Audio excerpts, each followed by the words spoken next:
ආයුබෝවන් සුබෝදෑසනක් මාධ්‍යවේදී මිතුරුනි ඔබට පූර්ව දැනුම් දීම කරපු ආකාරයටම අද අපි කතා කරන්නේ බලශක්තිය රටට ශක්තියක් වන්නේ කෙසේද කියන එක ගැන. බලශක්තිය අර්බුදයක් විදිහටයි වාර්තා වුණේ පහුගිය දවස්වල සියලුම පෞද්ගලික සහ රාජ්‍ය වගේම සියලුම මාධ්‍ය වලට ලංකාවේ බලශක්තිය අර්බුදයක් පිළිබඳව කතා කළා. ඒ වගේම සෞභාග්‍ය දැක්ම රාජ්‍ය ප්‍රතිපත්තියේ බලශක්තිය පිළිබඳව විශේෂ ඉඩක් වෙන් කරලා තියෙනවා අතිගරු ජනාධිපතිතුමන් විසින්.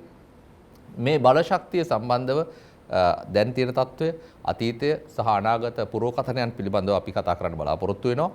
මේ පැහැදිලි කිරීම වලින් පස්සේ සුපුරුදු පරිදි මාධ්‍යවේදී මිතුරුනි ඔබට අවස්ථාව ලබා දෙනවා මේ විශේෂ ක්ෂේත්‍රය සම්බන්ධව අද කියපු කාරණා සම්බන්ධව සහ ඔවුන්ගේ සැලසුම් පිළිබඳව කරපු ප්‍රකාශ සම්බන්ධව ඔබට නැගෙන තර්ක ප්‍රශ්න ඉදිරිපත් කරන්න. ඒවාට පිළිතුරු ලබා දීම ප්‍රතික්ෂේප කිරීම හෝ තව කාලය ලබා ගැනීම අයිතිය සහභාගී වන අයට ලැබෙනවා. ඒක තමයි අපි දෙගොල්ලන්ගේ අතර තියෙන මූලික අවබෝධය. අපි මාධ්‍යවේදීන් විදිහට නිවැරදි තොරතුරු රටට ලබා දීමට මේ ජනාධිපති මාධ්‍ය කේන්ද්‍රය ඔබට අවස්ථාව සලසා දෙන්න ඕනෑම වෙලාවක සූදානම්. ඒක නිසා අද අදහස් ඉදිරිපත් කිරීමේදී මේ මොහොතේ ලබා දෙන්නට නොහැකි වෙන යම් දත්ත ප්‍රස්ථාර එහෙම නැත්නම් රූප සටහන් එහෙම නැත්නම් නියැඳීම් අනාගතයේදී ඔවුන්ට කාලය ලබා දෙමු මේ හරහා අපිට ලබා දෙන්න. ඒ සඳහා අවශ්‍ය මූලික යටිතල පහසුකම් සියල්ල ජනාධිපති කාර්ය මණ්ඩලය විසින් ජනාධිපති මාධ්‍ය ඒකකයේ ඔබට පහසුකම් සලසනවා ඇති. මේ මූලික අවබෝධයත් එක්ක සියලු දෙනාට සුබ දවසක් ප්‍රාර්ථනා කරමින් මම ආරම්භ කරන්නම් හඳුන්වා දෙන්න. අද දවසේ අපි ආරාධනා කරා බලශක්ති අමාත්‍යාංශයේ ලේකම්තුමියට KDR ඔල්ගා මහත්මියට ඔබතුමිය ඉතා ගෞරවයෙන් ජනාධිපති මාධ්‍ය කේන්ද්‍රයට පිළිගන්නවා. ආයුබෝවන්. ලංකා khනිජ තෙල් නීතිගත සංස්ථාවේ සභාපති සුමිත් විජේසිංහ මහත්මයා ඉතාම ගෞරවයෙන් පිළිගන්නවා. ආයුබෝවන්. මේ දෙපළට අපි ආරාධනා කළේ විශේෂයෙන්ම රාජ්‍ය ප්‍රතිපත්තිය සම්බන්ධව පැහැදිලි කිරීම මොකද්ද කියන එක අපි ගරු අමාත්‍යතුමාත් එක්ක ඒ වගේම එතුමා මෑතකදීපත් උනේ තාම මම හිතන්නේ සුමාන දෙකක් ගිය සිකුරාදා සතියකට වැඩබාර සතියක විතර කාලයක් තාම තියෙන්නේ. නමුත් ප්‍රතිපත්තිය සහ කෙරිමින් යන කාරණා කටයුතු සම්බන්ධව රට දැනුම්මත් කරන්න මේ නිලධාරීන් දෙදෙනාගෙන් ප්‍රයෝජනවත් දායකත්වයක් ලැබෙවි කියලා අපි විශ්වාස කරනවා. ඒක නිසා අපි මුලින්ම ආරාධනා කරනවා බලශක්ති අමාත්‍යාංශයේ ලේකම්තුමියට රටේ බලශක්තිය සම්බන්ධව රාජ්‍ය ප්‍රතිපත්තිය සහ මෙහෙයුම කොයි ආකාරයකට ක්‍රියාත්මක වන්නේ කියලා පැහැදිලි කරන්න කියලා. තවසම කින්ස්ලි කියන්නේ සෞභාග්‍ය දැක්ම ප්‍රතිපත්ති ප්‍රකාශයේ විදිහට තියෙන්නේ රටේ බලශක්ති සුරක්ෂිතතාවය සහ ස්වයංපෝෂිතභාවයෙන් සුරක්ෂිත කිරීම කියන තැන තමයි අපි ඉන්නේ. එතන ඉඳන් තමයි අතරම දැන් ඒක ක්‍රියාත්මක කිරීමේදී අපේ මේක අමාත්‍යාංශ විෂයපතයන් දෙකකට යටත් වෙලා තියෙනවා. එකක් තමයි බලශක්ති අමාත්‍යාංශය, අනිත් එක විදුලි බල අමාත්‍යාංශය. ඉතින් මේ අමාත්‍යාංශ දෙක මේ කර්තව්‍යයේදී යම් ආකාරයේදී වෙන්වෙන්ව ක්‍රියා කරනවා වගේම යම් අවස්ථාවලදී මේ දෙක එක හා සමාන ගමන් මාර්ගයක යන්නත් අවශ්‍ය වෙනවා. ඉතින් විශේෂයෙන්ම බලශක්ති අමාත්‍යාංශයේ විදිහට කතා කරෝතින් අපිට තියෙන්නේ මේ රටේ ඉන්ධන අවශ්‍යතාවය සම්පූර්ණ කිරීම. ඉතින් මේ ඉන්ධන අවශ්‍යතාවය සම්පූර්ණ කිරීම කියන ගමනේදී ඉතින් අපිට තියෙන්නේ අපිට අපේ ප්‍රතිපත්ති ප්‍රකාශයේ සහ ඒත් එක්කම අපේ විෂයපතයට සම්බන්ධව අපිට හා සම්බන්ධව නිකුත් කරපු ගැසට් පත්‍රයේ තියෙන්නේ අපිට මේ ක්‍රමයෙන් අපිව මේ පොසිල ඉන්ධන භාවිතයෙන් පුළුවන් තරම් ඉක්මනට එහාට ගිහිල්ලා ඇත්ත වශයෙන්ම මේ ඉන්ධන ආනයනය මත විශාල වැයබරක් පැටවෙලා තියෙනවා. ඒ කියන්නේ අපේ මුළු ආනයන පිරිවැයෙන් 20%කට වඩා වැඩි ප්‍රමාණයක් වැය වෙන්නේ ඉන්ධන ආනයනයට.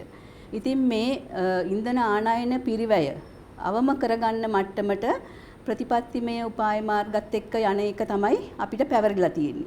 ඉතින් මේ කාර්යයේදී විශේෂයෙන් අපිට කර්තව්‍යයන් දෙකක් පැවරිලා තියෙනවා.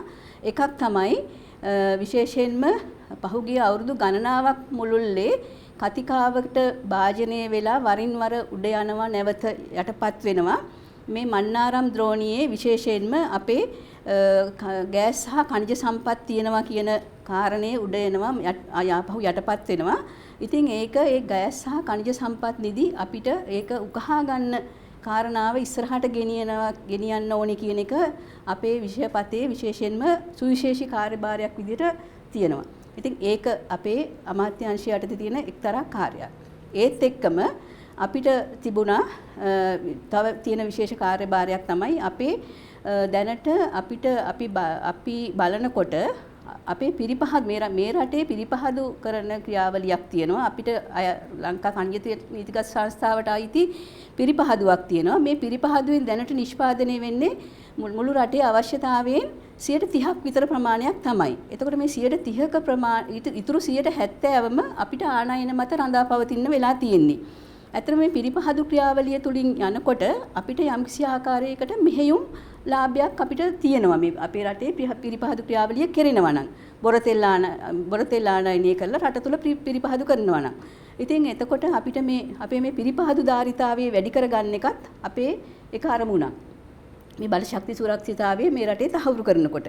ඉතින් ඒ වෙනුවෙන් අපි වැඩපිළිවෙලක් ක්‍රියාත්මක කරලා තියෙනවා. ඒ කියන්නේ අපි දැනට කටයුතු ආරම්භ කරලා තියෙනවා. මේ අපේ තියෙන පිරිපහදුව ඒකේ නවීකරණය කරලා ඒ ධාරිතාවයේ දැනට තියෙන ධාරිතාවයේ තියෙන්නේ දිනකට බොරතෙල් මෙට්‍රික් ටොන් 38000ක් පිරිපහදු කරන්න තමයි ධාරිතාවයේ තියෙන්නේ. ඒ ධාරිතාවයේ මෙට්‍රික් ටොන් 50000ක් දක්වා වැඩි කරන ගමන් තවත් අලුත් පිරිපහදුවක් මෙට්‍රික් ටොන් ලක්ෂයක දිනකට බොරතෙල් මෙට්‍රික් ටොන් ලක්ෂයක් පිරිපහදු කරන්න. එතකොට සමස්තයක් වශයෙන් බොරතෙල් මෙට්‍රික් ටොන් 1,50,000ක් මේ රට තුල පිරිපහදු කරන්න පුළුවන් නම් අපිට පුළුවන් මේ රටේ සම්පූර්ණ khනිජ තෙල් අවශ්‍යතාවය රට තුලින්ම පිරිපහදු කරගන්න. ඉතින් ඒකට අදාළව අපි පහුගිය දවස්වල ශක්්‍යතා අධ්‍යයනයක් පටන් අරගෙන දැන් මේ ශක්්‍යතා අධ්‍යයනයේ වාර්තාව ලැබිලා තියෙනවා. මම හිතන්නේ අපිට ඇත්ත වශයෙන්ම මේ පහුගිය දවස්වල මේ ඇතිවෙච්ච පළවෙනි මේ තියෙන මේ පැන නැගුණු අර්බුදකාරී තත්ත්වයක් එක්ක ඒක යම් තාක් දුරකට ගිය වේගෙන් යන්න බැරි වුණා. ඉතින් අපි බලාපොරොත්තු වෙනවා මේ තත්ත්වය සමනය කරගත්තාම මේ දැනට තියෙන මේ මතුවලා තියෙන අර්බුදකාරී තත්ත්වය සමනයකටපත් වුණාම අපි ඒ කාර්යය ඉදිරියට ගෙනියන්න. ඒ වගේම තමයි අපිට තවත් ඇති වෙලා තියෙන කාරණාවක් තමයි අපිට මේ තියෙන අපේ මේ රටේ තියෙන තවත් එක ප්‍රශ්නයක් තමයි අපේ මේ යටිතල පහසුකම් වල තියෙන මදිකම. උදාහරණයක් විදිහට ගත්තොත් අපේ මේ ගබඩා කිරීමේ ධාරිතාවය අපේ මේ තියෙන ඒ කියන්නේ උදාහරණයක් විදිහට ගත්තොත් මේ ටැංකි වල ධාරිතාවය. එතකොට මේ ටැංකි වල ධාරිතාවය කියන්නේ අපිට තියෙන ටැංකි වල ධාරිතාවය අනුව අපිට සාමාන්‍යයෙන් තියෙන්නේ දවස් 21ක වගේ කාල සීමාවකට ප්‍රමාණවත් ඉන්ධන ගබඩා කිරීමේ ධාරිතාවයක් තමයි තියෙන්නේ. එක ඉන්ධන අවශ්‍යතාවය ගත්තාම. ඉතින් ඒක අපිට ඒ අමිහිරි අත්දැකීම තියෙනවා. ඒ කියන්නේ පහුගිය කාලේ විශේෂයෙන්ම 2020 දී ලෝක වෙළඳපොලේ මේ කොවිඩ් තත්ත්වයට එක්ක ලෝක වෙළඳපොලේ ඉන්ධන මිල ශීඝ්‍රයෙන් පහතට වැටුණා.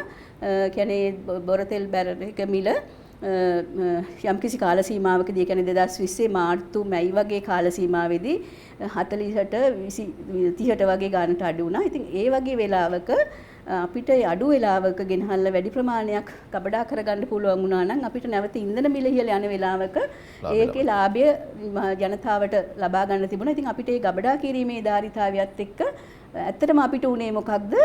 අපි ඇනෝම් කරලා තිබිච්ච ඒවාවත් අපිට ගන්න බැරි වුණ වෙලාවල් තිබුණා ඒ වෙලාවේ. ඒ කියන්නේ අපි ගෙනාපු තොග අපේ ගබඩාවල පිරීලා අපේ ටැංකි වල පිරීලා ඉල්ලුමත් අඩු වුණා. අපිට තියෙන ඉල්ලුමත් අඩු වුණා. මිනිසුන්ගේ පරිභෝජන රටාව ගමන් බිමන් අඩු වෙලා ඉල්ලුමත් අඩු වුණා. ඒ ඉල්ලුම අඩු වීමත් එක්ක ගෙනාපු තොග එහෙමම ස්ටොක් වෙලා තිබුණා. එතකොට අපිට සමහරක් වෙලාවට ස්ටොක් එක තිබිච්ච හින්දා අපි අර පුරුදු විදිහට අපේ ප්‍රසම්පාදන සැලැස්මේ අපි ගෙන්නන්න සැලසුම් කරලා තිබිච්ච ඒවා ගන්න බැරි වෙලා ඒවා නවත්තන්න සිද්ධ වුණා. අන්න ඒ වගේ තැනකට අපිව වැටුණා මේ අපේ ගබඩා පහසුකම් වල තියෙන තත්ත්වයක් එක්ක. ඉතින් අපිට දැන් හැකි වෙලා තියෙනවා අපි ත්‍රිකුණාමලයේ තෙල් ටැංකි සංකීර්ණය සම්බන්ධයෙන් අපි මේ මෑත කාලීනව ඒ ගිවිසුම් වලට එළඹෙන්න පුළුවන් වුණා. එතකොට ඒ කියන්නේ ඒ කාලේ අපිට එක ටැංකියක්වත් අපිට පාවිච්චි කරන්න පුළුවන් කමක් ලැබුණේ නැහැ. නමුත් දැන් අපි අලුතෙන් ඇති කරගත්ත මේ ගිවිසුමත් එක්ක ලංකා ඛනිජ තෙල් නීතිගත සංස්ථාවට පූර්ණ අයිතිය ඇතිව ටැංකි 24ක් ලැබිලා තියෙනවා. ඒ ටැංකි වල යම්කිසි ආකාරයක නවීකරණයක් කරගත්තාම අපිට පුළුවන් වෙනවා මේ ටැංකි 24 ඛනිජ තෙල් නීතිගත සංස්ථාවේ ප්‍රයෝජනෙට ගන්න. එතකොට අපිට පුළුවන් වෙනවා මේ ටැංකි අපි බලාපොරොත්තුව තියෙන්නේ මේ ටැංකි 24 ප්‍රයෝජනෙට අරගෙන අපිට ත්‍රිකුණාමලයේ වරාය හරහා තෙල් ගෙනහල්ලා අපිට පුළුවන් වෙනවා. එතකොට උතුරු පළාත, උතුරු මැද පළාත, බදුල්ල, කුරුණෑගල වගේ ප්‍රදේශවලට මේ කොළඹින් තෙල් ගෙනියන එක නවත්තලා මේ ඒ ප්‍රදේශවලට ත්‍රිකුණාමලය හරහා ඒ ටැංකි සංකීර්ණයේ එතනට තෙල් ගබඩා කරගෙන තෙල් ටික බෙදා හරින්න පුළුවන් වෙනවා. එතකොට අපි ගණන් බලලා තියෙනවා මේ ප්‍රවාහන වියදම් විදිහට අපිට මේ මාසයකට රුපියල් මිලියන 800ක් වගේ ප්‍රමාණයක් ඉතිරි කරගන්නත් හම්බ වෙනවා. ඉතින් ඔය ආකාරයට තමයි අපි මේ බලශක්ති සුරක්ෂිතතාවය තහවුරු කරගැනීමේ ගමන යන්න හදන්නේ. ඊට අමතරව දැන් අපේ අලුත් මේ ලෝකයේ අලුත් සංකල්පයක් ඇති වෙලා තියෙනවා. අපි මේ පොසිල් ඉන්ධන වලින් ඉවත් වෙන්න ඕනේ. අපි හරිත හයිඩ්‍රජන් කියන එක. ඒ කියන්නේ අපේ මේ ලංකාව වටේ මුහුද තියෙන මුහුදු සුළඟ ඒ කියන්නේ ඒත් එක්කම ඉර එළිය තියෙනවා. එතකොට මේ හරිත හයිඩ්‍රජන් කියන සංකල්පයට අපි යන්න තමයි බලාපොරොත්තු වෙන්නේ මේ පොසිල් ඉන්ධන වලින් ඉවත් වෙලා. එතකොට මේ හරිත හයිඩ්‍රජන් සංකල්පයට යනකොට අපිට නෝර්වේ රාජ්‍යයේ මේ යම්කිසි ආයතනයක් ඉදිරිපත් වෙලා තියෙනවා මේ රටේ මේ හරිත හයිඩ්‍රජන් සංකල්පයට යන්න මේක දියුණු කරන්න. ඒගොල්ලොත් එක්ක අපි මෑතකදී අවබෝධතා ගිවිසුමක් ඇති කරගත්තා මේකට ශක්්‍යතා අධ්‍යයනයක් කරන්න. ඉතින් ඔය ටික පුළුවන් තරම් ඉක්මනට ඉදිරියට ගෙනහිල්ලා අපි මේ රටේ බලශක්ති සුරක්ෂිතතාවයේ සහතික කිරීමේ ගමනට බලශක්ති අමාත්‍යාංශ වශයෙන් ඉදිරියට යන්න තමයි බලාපොරොත්තු වෙන්නේ. හොඳයි බොහොම ස්තුතියි පැහැදිලි කිරීමට. ලංකා khනිජ තෙල් නීතිගත සංස්ථාවේ සභාපතිතුමාට ආරාධනා කරන වර්තමාන තත්වයට එන්න කලින් අතීතයත් එක්ක කතා කරගෙනමු. සංස්ථාවේ ආරම්භය, බෙදා හැරීම සහ තරංගය සහ අද වර්තමාන තත්වයට එනකම් ඔබතුමාට පැහැදිලි කරන්න කාලය තියෙනවා. සංස්ථාවේ ආරම්භය 1961 වර්ෂයේදී තමයි ඇති වෙන්නේ. 1961 අංක 28 දරන පනතෙන් කන්තෙල් නීතිගත සංස්ථාව ආරම්භ කරනවා. ඊට පස්සේ 61 ඉඳලා දැන් අවුරුදු 60ක කාලයක් කන්තෙල් සංස්ථාව කන්තෙල් ව්‍යාපාරයේ නියලා තියෙනවා. විශේෂයෙන්ම ඒ 61 වෙනකොට තිබුණේ පෞද්ගලික අංශයේ සතුව. ඒ අංශ සතුව තිබුණු ව්‍යාපාරයේ කන්තෙල් නීතිගත සංස්ථාවට පවරලා කන්තෙල් නීතිගත සංස්ථාව යම්කිසි ඒකාධිකාරයක් පවත්වාගෙන ගියා. විශේෂයෙන්ම කණින්තෙල්, ඒ වගේම ලීසි තෙල්, ඒ වගේම බංකරින් ඇතුළු ව්‍යාපාර රැසක් කන්තෙල් නීතිගත සංස්ථාව සතුව තිබුණා. එක් මූලිකවම 60 දශකයේදී ශ්‍රී ලංකා නිදහස් පක්ෂ ආණ්ඩුවක්, ඊට පස්සේ අපේ රජයේ එක්සත් ජනතා නිදහස් සන්ධානය හා විවිධ සන්ධානගත රාජ්‍යයන් එක්ක ඇවිල්ලා 94 ආණ්ඩුව වෙනවා. 94 ආණ්ඩුවේකට කලින් 77 අවුරුද්දේ පැවතුණු රජය බොහෝ ව්‍යාපාර පෞද්ගලීකරණ සංකල්පය ගෙනල්ලා ක්‍රියාත්මක කරා. ඒක 2000 වසර වගේ 2003-4 දක්වා මේ ක්‍රියාත්මක වුණා. කන්තෙල් නීතිගත සංස්ථාව සතුව තිබුණු ලාභ ලබන ව්‍යාපාර ගණනාවක් පෞද්ගලික අංශයට විකිණීමටත් පෞද්ගලිකකරණය කිරීමට සිදු කරා. ඒක වශයෙන්ම ඇත්ත වශයෙන්ම කන්තෙල් නීතිගත සංස්ථාව සතුව තිබුණු බෙදා හැරීමේ අධිකාරියත් ඒක වෙනම වෙනම සභාගමක් හැටියට පත් කළා. ලංකා IOC සමාගමටත් කන්තෙල් නීතිගත සංස්ථාවෙත් කන්තෙල් නීතිගත සංස්ථාවට 3න් 2ක අයිතියක්, IOC සමාගමට 3න් 1ක අයිතියක් සහිතව තවත් සමාගමක් හදලා බෙදා හැරීමේ ව්‍යාපාරය එම සමාගමට පැවරුවා. මේ කොටස් කීපය 2003 අවුරුද්දේ තමයි ඒ සමාගම අලුතෙන් ආරම්භ කරන්නේ. ඒ අවස්ථාව වෙනකොට අපි සතුව තිබුණු බංකරින් එහෙම නැත්නම් නැව්වලට ඉන්ධන සැපයීමේ ව්‍යාපාරය පෞද්ගලීකරණය කරා.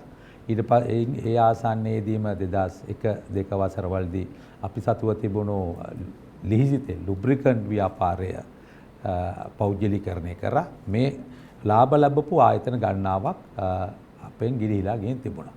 මම මුලින් කිව්වා වගේ කන්තෙල් නීතිගත සංස්ථාවට අවසාන වශයෙන් පැවතුනේ ඉතිරි වුණේ කන්තෙල් ආනයනය කිරීම සහ බෙදා හැරීමත් අපේ ලේකම්තුමිය පැහැදිලි කරා වගේ අපි ළඟ අපි සතුව තියෙන පිරිපහදුවේට අවශ්‍ය බොරතෙල් ගෙනත් අවශ්‍ය පිරිපහදු කටයුතු සිදු කිරීම සිද්ධ කරේ. විශේෂයෙන්ම 2007-8 වගේ වර්ෂ වෙනකොට ලෝක වෙළඳ පොලේ විශාල වශයෙන් ඉන්ධන මිල ඉහළ යාමක් සිද්ධ වුණා. ඒ කාලේ තිබුණු ආර්ථික තත්ත්වයන් එක්ක කන්තෙල් නීතිගත සංස්ථාව ණයට තෙල් ආනයනය කිරීම ආරම්භ වෙන්නේ 2008-9 වගේ වර්ෂවල. එතෙක් අපි ආනයනය කරපු ඉන්ධන එදිනෙදා අලෙවි කරලා ඒ බිල් පියවීමක් සිද්ධ කරා. නමුත් පහු කාලීනව 2009 වගේ වසරේ පොඩි ප්‍රමාණයකින් හැබැයි ණයට ගත්තා. ඒ මුදල් ගෙවීමේ අවශ්‍යතාවය තිබුණා. මේ தত্ত্বය මේ 2013 14 වගේ වර්ෂවලටත් එනකන් ආවා. ඊට පස්සේ 2019 වර්ෂය වෙනකොට අපි සාමාන්‍යයෙන් අපි ණය සංස්ථාව 2019 දෙසැම්බර් වෙනකොට අපි විසින් ලබාගත් ඉන්ධන සඳහා ගෙවිය යුතු ණයක් හැටියට ඩොලර් බිලියන 3.3ක ණය බරක් සංස්ථාවට මුහුණ දෙන්න සිද්ධ වුණා. මේක තමයි සංස්ථාවේ තියෙන වර්තමාන තත්ත්වය. නමුත් 2019 වර්ෂයේ අපි කියන්නේ අලුතෙන් කළමනාකාරීත්වයේ කන්තේල් නිධිගත සංස්ථාවේ කළමනාකාරීත්වය වර්තමාන පාලනය යටතේ ලබා ගන්නකොට ඒ පහුගිය රජයන් විසින් එකතු කරපු අලාභය තිබුණා. අලාභය නෙමෙයි අපිට ගෙවීමට තිබුණු බිලියන 3.3. මේක තමයි ණය බර. අපි සාමාන්‍යයෙන් ඉන්ධන ආනයනය කරලා එදිනෙදා මේවා පියවගෙන කලින් ගියා නම් අපිට මේ බරක් අපිට දරන්න සිද්ධ වෙන්නේ නැහැ. නමුත් අපි ඒ තත්ත්වෙන් ඉන්නවා. ඒ ප්‍රශ්නයක් වෙලා නැහැ. මොකද අපි අපිට තැපියුම් කරුවන් සමග ඇති කරගත්ත ගිවිසුම් අනුව අපිට පුළුවන් වුණා සාමාන්‍යයෙන් මාස 6ට මාස 9ක වගේ කාලයන් සඳහා අපිට ණයට ඉන්ධන ලබා දීම සිද්ධ කරා.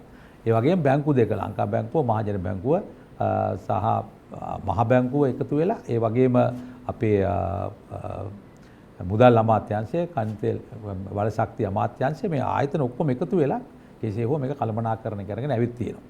අද වෙනකොට කන්තේල් නීතිගත සංස්ථාවේ අපිට තියෙන ප්‍රශ්නය ගණනාවක් අපිට මුහුණ දීලා තියෙනවා. විශේෂයෙන්ම අපි ආනයනය කිරීමට විදේශ රටවලින් මේක ආනයනය කරනකොට වෙනත් වසරවල තිබුණු ආනයන ප්‍රමාණයට වඩා විශාල ඉන්ධන ප්‍රමාණයක් රටේ අවශ්‍යතාවයට ආනයනය කරන්න තියෙනවා. දැනට තියෙන තත්ත්වය තමයි ඒ ආනයනය කිරීම එක පැත්තකින් අපිට අපේ තියෙන ගබඩා පහසුකම් තියෙන සීමා සහිත පහසුකම් නිසා අපි යම් අපහසුතාවයකට පත් වෙලා තියෙනවා. ඒ වගේම ආනයනික මිල එහෙම නැත්නම් ලෝක වෙළඳ පොලේ තෙල් මිල වේගයෙන් ඉහළ යාම නිසා අපි විවිධ කරුණු වලට විවිධ ප්‍රශ්න වලට මුහුණ දීලා තියෙනවා. කොහොමුණත් අපි මම ආපහු සංස්ථාව පැත්තට සංස්ථාව මේ අවස්ථාව වෙනකොට කන්තෙල් ආනයනය ඒ වගේම පිරිපාදු සඳහා අවශ්‍ය බොරතෙල් ආනයනය පිරිපහදු කටයුත්ත සිද්ධ කරනවා. ඊට අමතරව අපි දැන් පසුගිය වසරේ අපි ආරම්භ කරා නැව් වලට ඉන්ධන සැපීම නැත්නම් බංකරින් බිස්නස් එක නැවත ආරම්භ කරලා තියෙනවා. ඒ වගේම අපි ලුබ්‍රිකන්ට් නැත්නම් ලීසි තෙල් ව්‍යාපාරයට අපි ඇතුල් වෙලා තියෙනවා. අපි මැලේසියානු සමාගමක් සමග ආරම්භ කළා වසර කිහිපයක් ගත වුණා. හැබැයි අපි ආවට පස්සේ ඒකේ ව්‍යාපාර කටයුතු ආරම්භ කරලා ඉනවා. ලංකාව තුළම ලීසි තෙල් නිෂ්පාදනය කරනවා. අපිට එතකොට ලීසි තෙල් ව්‍යාපාරයටත් අපි ඇතුල් වෙලා තියෙන. ඒ නිසා අපි ව්‍යාපාරික තත්ත්වය අපි පහුගිය දිනවල අපි සාකච්ඡා කරා ගෑස් LPG ගෑස් ව්‍යාපාරයට ඇතුළත් වෙන්න. ඉතින් මේ වගේ අලුත් කන්තෙල් සංස්ථාව ඉන්ධන ආනයනය සහ බෙදා හැරීම පමණක් නෙවෙයි ඊට එහා ගියපු ව්‍යාපාරික සැලැස්මක් අවස්ථා ගණනාවක් අපි ව්‍යාප්ත කරගෙන තියෙනවා. මේ සඳහා කන්තෙල් නීතිගත සංස්ථාවට විශාල සහයෝගයක් අපිට කන්තෙල් තොග කබඩා පර්යන්තයෙන් 1/3 අයිතිය අපිට තියෙන. ඒකිනුත් අපිට විශාල සහායක් ලැබෙනවා. දැන් අපි තිත් ඇත්තට කෙලින්ම යමු වෙනවා ලේකම්තුමියනි සාමාන්‍යයෙන් අවසාන පාරිභෝගික භාණ්ඩයකදී පාරිභෝගිකයන් මැසිවිලි නගන්නේ අපි එදිනෙදා අතේ කෑෂ් දීලා ගන්නේ. දැන් ආයතනයක් කළමනාකරණය කිරීමේදී නම් පරණ ණය හිමියන්ට අපි ණය කොටස් වශයෙන් ගෙවමින් ණය ගැතිභාවයෙන් එහා මෙහා වෙමින් කාලෙකදී එක ණය අහෝසි කරාට පස්සේ තමයි අර අනන සුඛය කියන එක සාමාන්‍ය බෞද්ධයන් කියන්නේ ණය නැති භවයේ ප්‍රීතිය විඳින්නේ. නමුත් ලාභ ලබන එදිනෙදා මුදල් දීලා පාරිභෝගික අවසානයේදී ණයට බඩු ගන්නේ නැත්නම් අතේ සල්ලි දීලා බඩු ටික ගත්තා නම් ගෙනාපු ටික විකිණුණා නම් පුරෝකතනයන් කරන්න එහෙම නැත්නම් ඔය කියන කාල සීමාවලදී පාඩු ලැබපු කාලයේදී ණයට තෙල් ආනයනය කළා නම් ලාභ ලබන කාලයේදී ලාභෙන් කොටසක් සුද්ධ ලාභය විදිහට ගන්න නැතුව ණය බර බෙදා හැරීමට ගත්තට පස්සේ තමයි ලාභ ඉලක්ක වලට එන්නේ. මේක සාමාන්‍ය සරල accountants හදන කතන්දරයක්. කොහොමද අධික ණයක් බවට පත් උනේ සහ වර්තමානයේ දැන් අද මම එනකොටත් තිබිච්ච තෙල් පොලිමේ සුළමුල මොකද්ද? ඔබගේ පළවෙනි ප්‍රශ්නයට පිළිතුරු දෙනවා නම් ඇත්තටම මේක ඇති වෙන්නේ මේක ඇත්ත කතාව කියනවා නම් අපි සාමාන්‍ය මහ ජනතාවයි කියනවා අපි ගන්න සල්ලි දීලා එතකොට මේ තෙල් ගන්න සල්ලි නැහැ කියන්නේ කියන එක. ඉතින් ඇත්තටම මේක කියනවා නම් කියන්න ඕනේ මේ රජයක් විදිහට මේ මහ ජනතාවට මේ ඉන්ධන ලබා දෙන්නේ පිරිවැයට වඩා අඩු මුදලකට. ගේන මුදලට වඩා අඩු මුදලකට. අතින් පාඩුවට. අතින් පාඩුවට තමයි මේක දෙන්නේ. ඒක කියනවා නම් අද වෙනකොට විශාල ලාභයක් දරමින් දෙන්නේ. දැන් අද වෙනකොට ලෝක වෙළඳපොලේ බොරතෙල් බැරල් එකක් ඩොලර් 130කටත් එහා පැත්තට ගිහිල්ලා තියෙනවා. ඉතින් මේ මම මේ ළඟම උදාහරණ විදිහට ගත්තොත් අපි අන්තිම වතාවට ඉන්ධන මිල වැඩි කරේ 2021 දෙසැම්බර් 20 වෙනිදා. එදා ලෝක වෙළඳපොලේ ඩොලර් මේ බොරතෙල් බැරල් එකක මිල ඩොලර් 84.2යි. දැන් ඒක අද 130 වෙලා තියෙනවා. නමුත් අපි තාම ඉන්නේ එදා වැඩි කරපු මිලේ. ඉතින් ඒ කියන්නේ විශාල අලාභයක් khනිජ තෙල් නීතිගත සංස්ථාව දරනවා. ඉතින් මේ ආකාරයට khනිජ තෙල් නීතිගත සංස්ථාව පිරිවැය නිරූපණය අවම වශයෙන් ලාභයක් අවශ්‍ය නැහැ. කොයි වෙලේකවත් මම හිතන්නේ පසුගිය අවුරුදු කීපෙම අපි පස්සට ගිහිල්ලා බැලුවත් කොයිම අවස්ථාවකවත් ලාභයක් තියාගෙන නම් විකුණලා නැහැ. ලාභයට පිරිවැයට වඩා අඩු මුදලකට තමයි විකුණලා තියෙන්නේ. බොහෝ අවස්ථාවලදී මේ පිරිවැයෙන් බොහෝ දුරස් වෙච්ච අඩු මුදලකට තමයි මහ ජනතාවට මේ ඉන්ධන ලබා දෙන්නේ. මහ ජනතාව ඒක තේරුම් ගන්න ඕනේ. එතකොට අපි සාමාන්‍ය ජනතාව යම්කිසි ව්‍යාපාරයක් කරනවා නම් මේ ව්‍යාපාරය කරනකොට අපිට වියදම් වෙච්ච මුදලවත් ආවරණය වෙන්නේ නැත්නම් ඒ ව්‍යාපාරය වැඩි දවසක් කරගෙන යන්න බෑ. නමුත් මේ ව්‍යාපාරයේ පාඩු තියාගෙන හරි මේක කරන්නේ මේ රජයේ මැදිහත් වීම හින්දා. රජයේ මැදිහත් වීමෙන් මේක කොහොම හරි මහ ජනතාවගේ සුබ සාධනයට මේක මේ විදිහට කරගෙන යනවා. ඉතින් ඒක නිසා තමයි එතකොට මේ තත්ත්වය මෙහෙම ගොඩනැගිලා යනකොට යම්කිසි අවස්ථාවකදී දැන් අපි අද රුපියල් 100ට ගෙනහල්ලා අපි දෙන්නේ රුපියල් 80ට නම් ඉතින් මේ රුපියල් 20ක අලාභය දැන් රුපියල් 20 නෙමෙයි මේ වෙනකොට ඊට වඩා ලොකු ගාණකට වැඩි යනවා උදාහරණයක් විතරයි. ඉතින් මේ ආකාරයට මේ කාලාන්තරයක් තිස්සේ මේ විදිහට අඩුවට දීගෙන යනකොට මේ ලොකු විශාල අලාභයක් සංස්ථාවේ ශේෂපත්‍රය තුල ගොඩනගෙනවා. එතකොට ඒ පිරිවැය නිරූපණය නොවන මුදලකට දීම තුල ඊට අමතරව මේ khනිජ තෙල් නීතිගත සංස්ථාව රටේ ආර්ථිකය සමතුලිත කරන්න බොහෝ ආකාරවලින් මැදිහත් වෙනවා. එකක් තමයි ওই මහ ජනතාවට මේ මුළු රටටම බලපානවා. විශේෂයෙන්ම උදාහරණයක් විදිහට ගත්තොත් ඩීසල් කියන එක. අනිත් ඒවා නම් අපි පෙට්‍රල් වගේ දෙයක් ගත්තොත් නම් ඒක තනි පුජ්‍යලයෝ විදිහට තමයි ඒකේ බර දැනෙන්නේ. නමුත් ඩීසල් වගේ දෙයක මිල වැඩිවීම සමස්ත රටේ සමස්ත ආර්ථික ක්‍රියාවලියටම බලපානවා. මේක තමයි මේ හින්දා තමයි ඇත්තටම මිල වැඩි කළත් ඩීසල් වගේ දෙයක් ගැන මේ රජය සංවේදී වෙන්නේ. මොකද ඩීසල් වගේ දෙයක මිල වැඩි වුණොත් මුළු සමස්ත රටේ සමස්ත ක්‍රියාවලියටම කර්මාන්ත ප්‍රවාහනය ඔය හැම දෙයකටම බලපෑමක් ඇති වෙනවා. ඒක හින්දා ඩීසල් මිල වැඩි කිරීමේදී රජය ගොඩක් සංවේදී. එතකොට ඊට දැන් ඔය තත්වයට අමතරව තවත් ආකාරයකින් මේ ආර්ථිකය සමතුලිත කරන්න මේ khනිජ තෙල් කියන භාණ්ඩය බලපානවා. ඒ කියන්නේ khනිජ තෙල් ආනයනට විශාල විදේශ විනිමය ප්‍රමාණයක් වැය වෙනවා. සමහරක් වෙලාවකදී මේ khනිජ තෙල් නීතිගත සංස්ථාවේ ගිණුම්වල රුපියල් අපි එකතු කරන්නේ රුපියල්. නමුත් අපිට khනිජ තෙල් ගෙන්නන්න ඕනේ ඇමරිකානු ඩොලර්. එතකොට මේ khනිජ තෙල් නීතිගත සංස්ථාවේ මේ ණය පදනමින් යම්කිසි කාලයක ඉඳලා මේ ණය පදනමින් ගෙන්නන්න පටන් අරගත්තාම මේ ණයවර ලිපියක් නිකුත් කරලා දින 60 දින 90 දින 180. එතකොට මේ බැංකු හරහා තමයි අපේ රාජ්‍ය බැංකු දෙක මහජන බැංකුවයි ලංකා බැංකුවයි හරහා. එතකොට ඔයක කල්පිරෙනවනේ යම්කිසි අවස්ථාවකදී. එතකොට ඔය කල්පිරෙන අවස්ථාවේදී ඔය ණයවර ලිපියට අදාළ මුදල ගෙවන්න සංස්ථාවේ ගිණුම්වල රුපියල් තිබුණා වුණත් යම්කිසි අවස්ථාවකදී ඒ ණයවර ලිපිය ගෙවීම් කරන්න කල් දාන්න වෙලා තියෙනවා. ඒ කියන්නේ මේ රටේ විදේශ විනිමය අනුපාතය සමතුලිත කරගන්න. ඒ කියන්නේ ගිහිල්ලා වෙළඳපොලෙන් රුපියල් මේ අපි මේ වෙළඳපොලට ගිහිල්ලා ඩොලර් මිල දී ගන්න ගියොත් එහෙම විදේශ විනිමය අනුපාතයට මේකෙන් බලපෑමක් වෙන එක රුපියල අව ප්‍රමාණය වෙන්න ඉඩ තියෙනවා. මේ විශාල ඩොලර් ප්‍රමාණයක් එකවර මිලදී ගන්න ගියොත්. එතකොට ওই විදිහට යම්කිසි ආකාරයකට ඒ ණය ගෙවන්න ඩොලර් මිලදී ගැනීම කල් දැමීම් වෙලා තියෙනවා.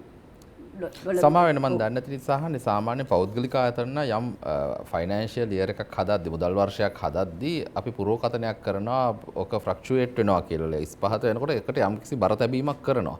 එතකොට මේ පුරෝකථනයන් ඔය විගණක දෙපාර්තමේන්තුව වලින් එහෙම නැත්නම් ඔය ගණක අධිකාරවරුන්ගේ වෙලා තිබුණ නැද්ද මේ වගේ ලොකු පරස්පරයන් එන තරමට මේක ලොකු වෙන්න තරම් පරතරය? නෑ දැන් ඇත්තටම දැන් අපේ මධ්‍යම රජයේ සහ මේ ආණ්ඩුවට සම්බන්ධ ඒවයිදි වෙන්නේ ඒක පුරෝකථනය වෙන්නේ නැහැ අවුරුද්ද අන්තිමේට තමයි වෙන්නේ. කියන්නේ ඒක කාර්තු ක්‍රමයට නෙවෙයි වෙන්නේ. ඔව් ආයතනයේට සම්පූර්ණයෙන්ම මේක පාලනය කරන්න බෑ. ආයතනයේට සම්පූර්ණයෙන්ම පාලනය කරගන්න බැරි කාරණාවක් හින්දා වෙන්නේ අවුරුද්ද දැන් මේ විදිහට අවුරුද්ද ඇතුළත මොකද මේ කොච්චර ණය ප්‍රමාණයක් අවුරුද්ද ඇතුළත නිරවුල් කරනවද කියන එක සංස්ථාවට තනියම තීරණය කරන්න බෑ. පුරෝකථනය කරලා. එතකොට මේ බැංකු දෙකේ තියෙන ද්‍රවශීලතාවය, රටේ තියෙන ද්‍රවශීලතාවය, විදේශ විනිමය සංචිත ප්‍රමාණය ඒවා ඔක්කොම මත තමයි පදනම් වෙන්නේ. එතකොට ඒ ප්‍රමාණය මත මේ මැදිහත් වීම බැංකු වල මැදිහත් වීමෙන් තමයි එළියට කොච්චර මේ ණය ප්‍රමාණය නිදහස් කරන්න කොච්චර ප්‍රමාණයක් එළියට යනවද කියන එක තීරණය කරලා ඒ ප්‍රමාණය මේ විදේශ විනිමය විදිහට එළියට යන්නේ අපේ තියෙන ණය මතින්. එතකොට ඒ හින්දා අපිට වෙන්නේ මොකක්ද? අවුරුද්ද අන්තිමට අපිට ඉතුරු වෙනවනේ යම්කිසි ඩොලර් ප්‍රමාණයක් මෙච්චර ප්‍රමාණයක් තව ඩොලර් බිලියන 3ක් හරි 3.2යි යම්කිසි ආකාරයකට. එතකොට අවුරුද්ද අන්තිමට අපි ගිණුම් හදනකොට අපිට සිද්ධ වෙන්නේ එදාට තිබිච්ච ඩොලර් රේට් එකෙන් අපේ ගිණුම් වර්ෂයේ අවසාන වෙන දවසට තිබිච්ච මේ විදේශ විනිමය අනුපාතය එදාට තිබුණේ අපි හිතමු ඩොලර් එක රුපියල් 205 එක ඩොලර් එකක් රුපියල් 205 නම් ඒ 205ට මේ 205න් වැඩි කරලා අපේ තිබිච්ච බිලියන 3ක් තිබුණා නම් ඒ බිලියන 3 වැඩි කරලා ඒක අර ගිණුම්වල වෙනස අලාභයක් විදිහට විනිමය අලාභයක් විදිහට ගිණුම්ගත කිරීම තමයි කරන්නේ. සංස්ථාව කරන්නේ ඒක විනිමය අලාභයක් විදිහට ගිණුම්ගත කරනවා කියලා.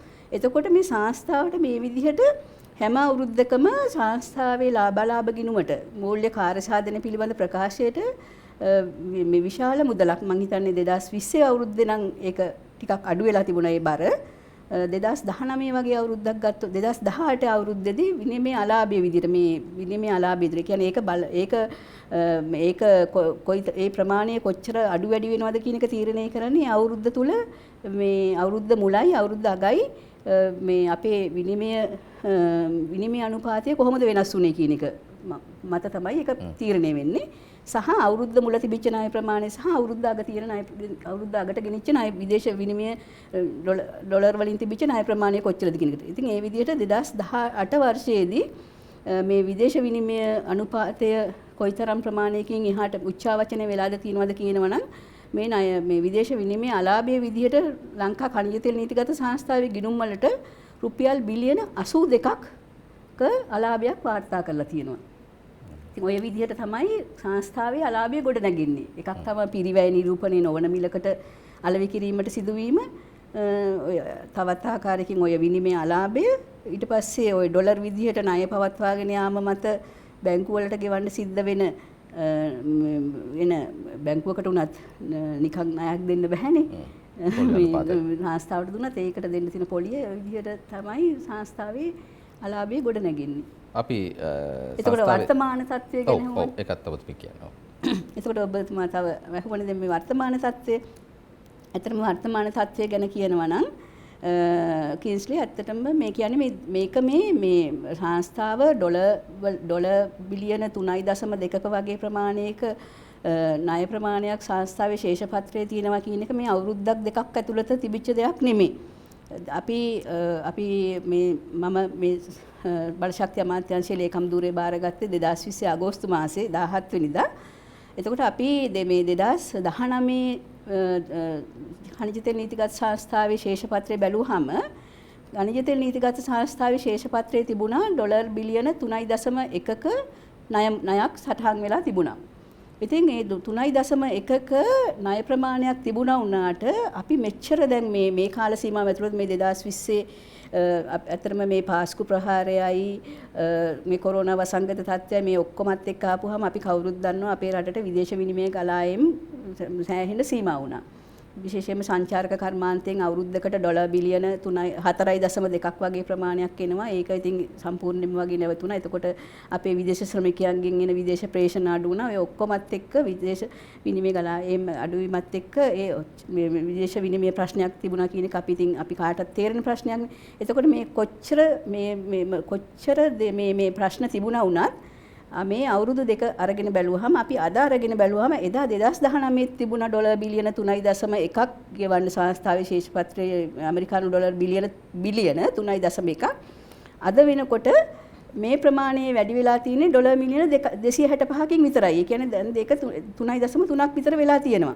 ඒ කියන්නේ අපි ඒ කල්පිරෙන ණයවර ලිපි ඔක්කොම කොච්චර අමාරුකම් තිබුණා වුණත් අපි ඒ කල්පිරෙන ලිපි ණයවර ලිපි එකක්වත් අපි පැහැර හැරලා නැහැ.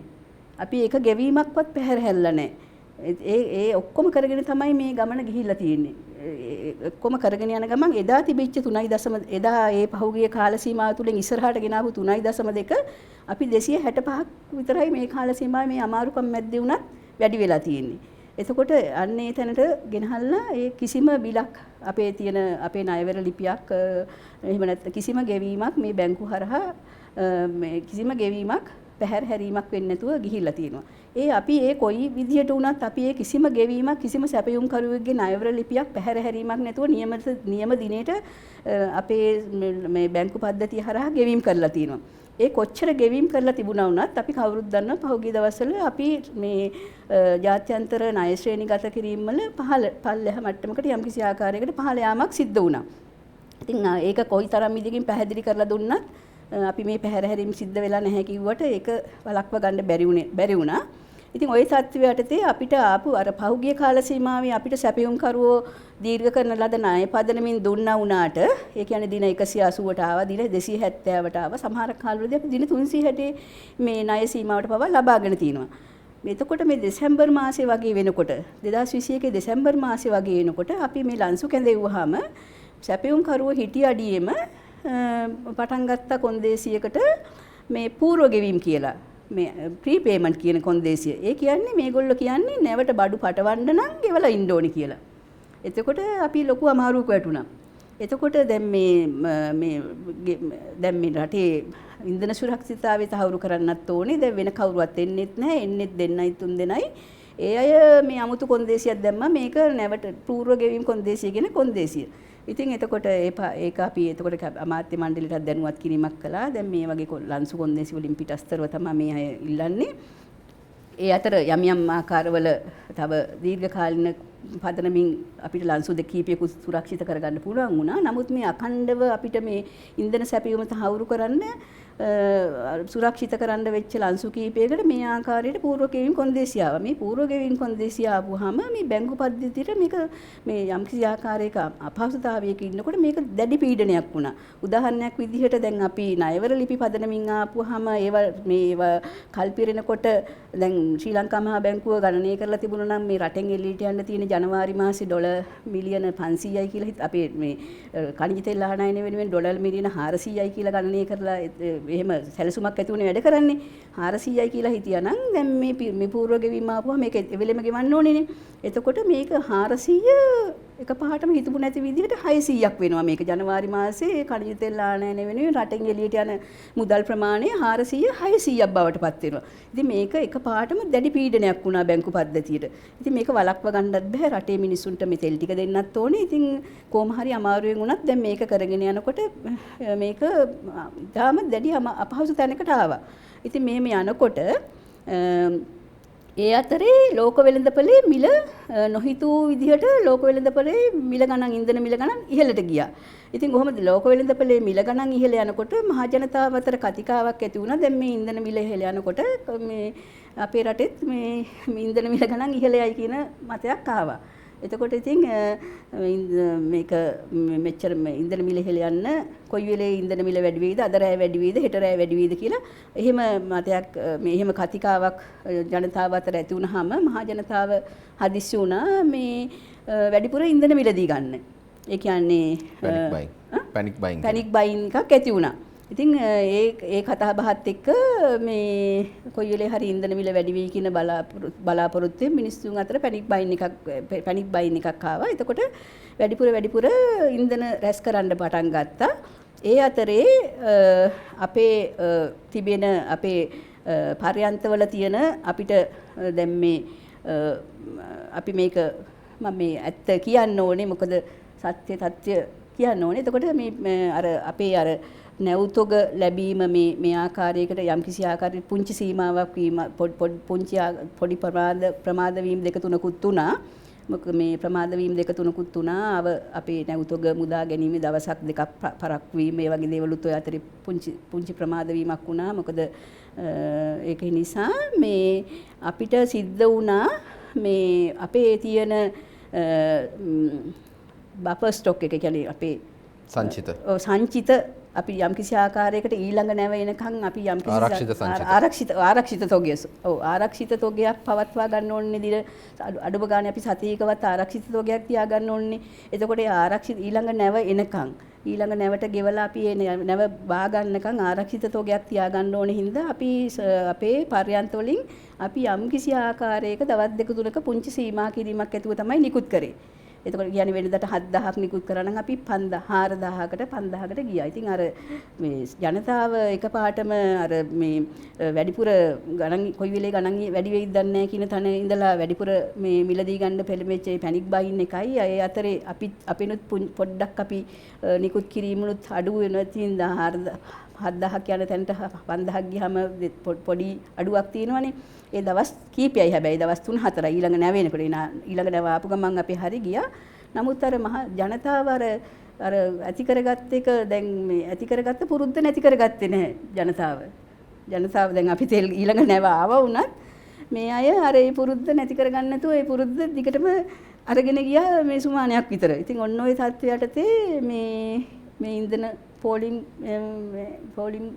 මේකක් ඇති වුණා. ඇත්තටම මේ ඉන්ධන පෝලිම් කියන්නේ අපේ ඉන්ධන ප්‍රධාන වශයෙන්ම මේ මේ තියෙන ඉන්ධන වර්ග 4ක්. ඒ 4න් කියන්නේ මේ auto diesel, super diesel, 92 petrol, 95 petrol මේ දෙක අතරිනුත් වැඩිම ඉල්ලුම තියෙන්නේ ඔටෝ ඩීසල් වලටයි 92 පෙට්‍රල් වලටයි. ඉතින් අනික් ඒවයි නම් එහෙම හිඟයක් තිබුණේ නැහැ. අනිත් ඒවා ප්‍රමාණවත් තිබුණා. ඉතින් මේ හිඟේ ඇති උනේ මේ ඔටෝ ඩීසල් කියන එකට විතරයි.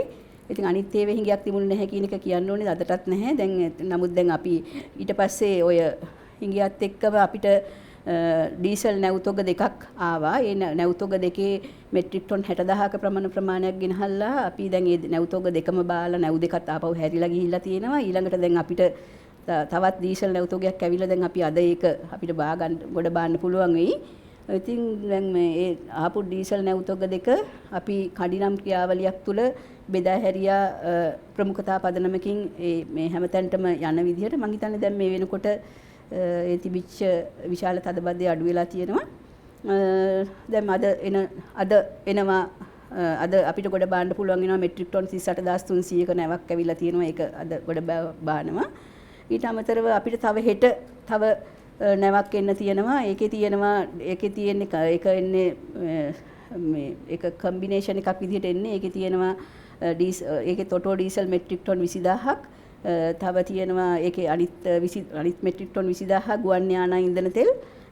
ඊට පස්සේ ආපහු අපිට මාර්තු 14 වෙනිදා තව ඩීසල් නැවතොගයක් එන්න තියෙනවා. ඒකේ මෙට්‍රික් ටොන් 37300ක් තියෙනවා.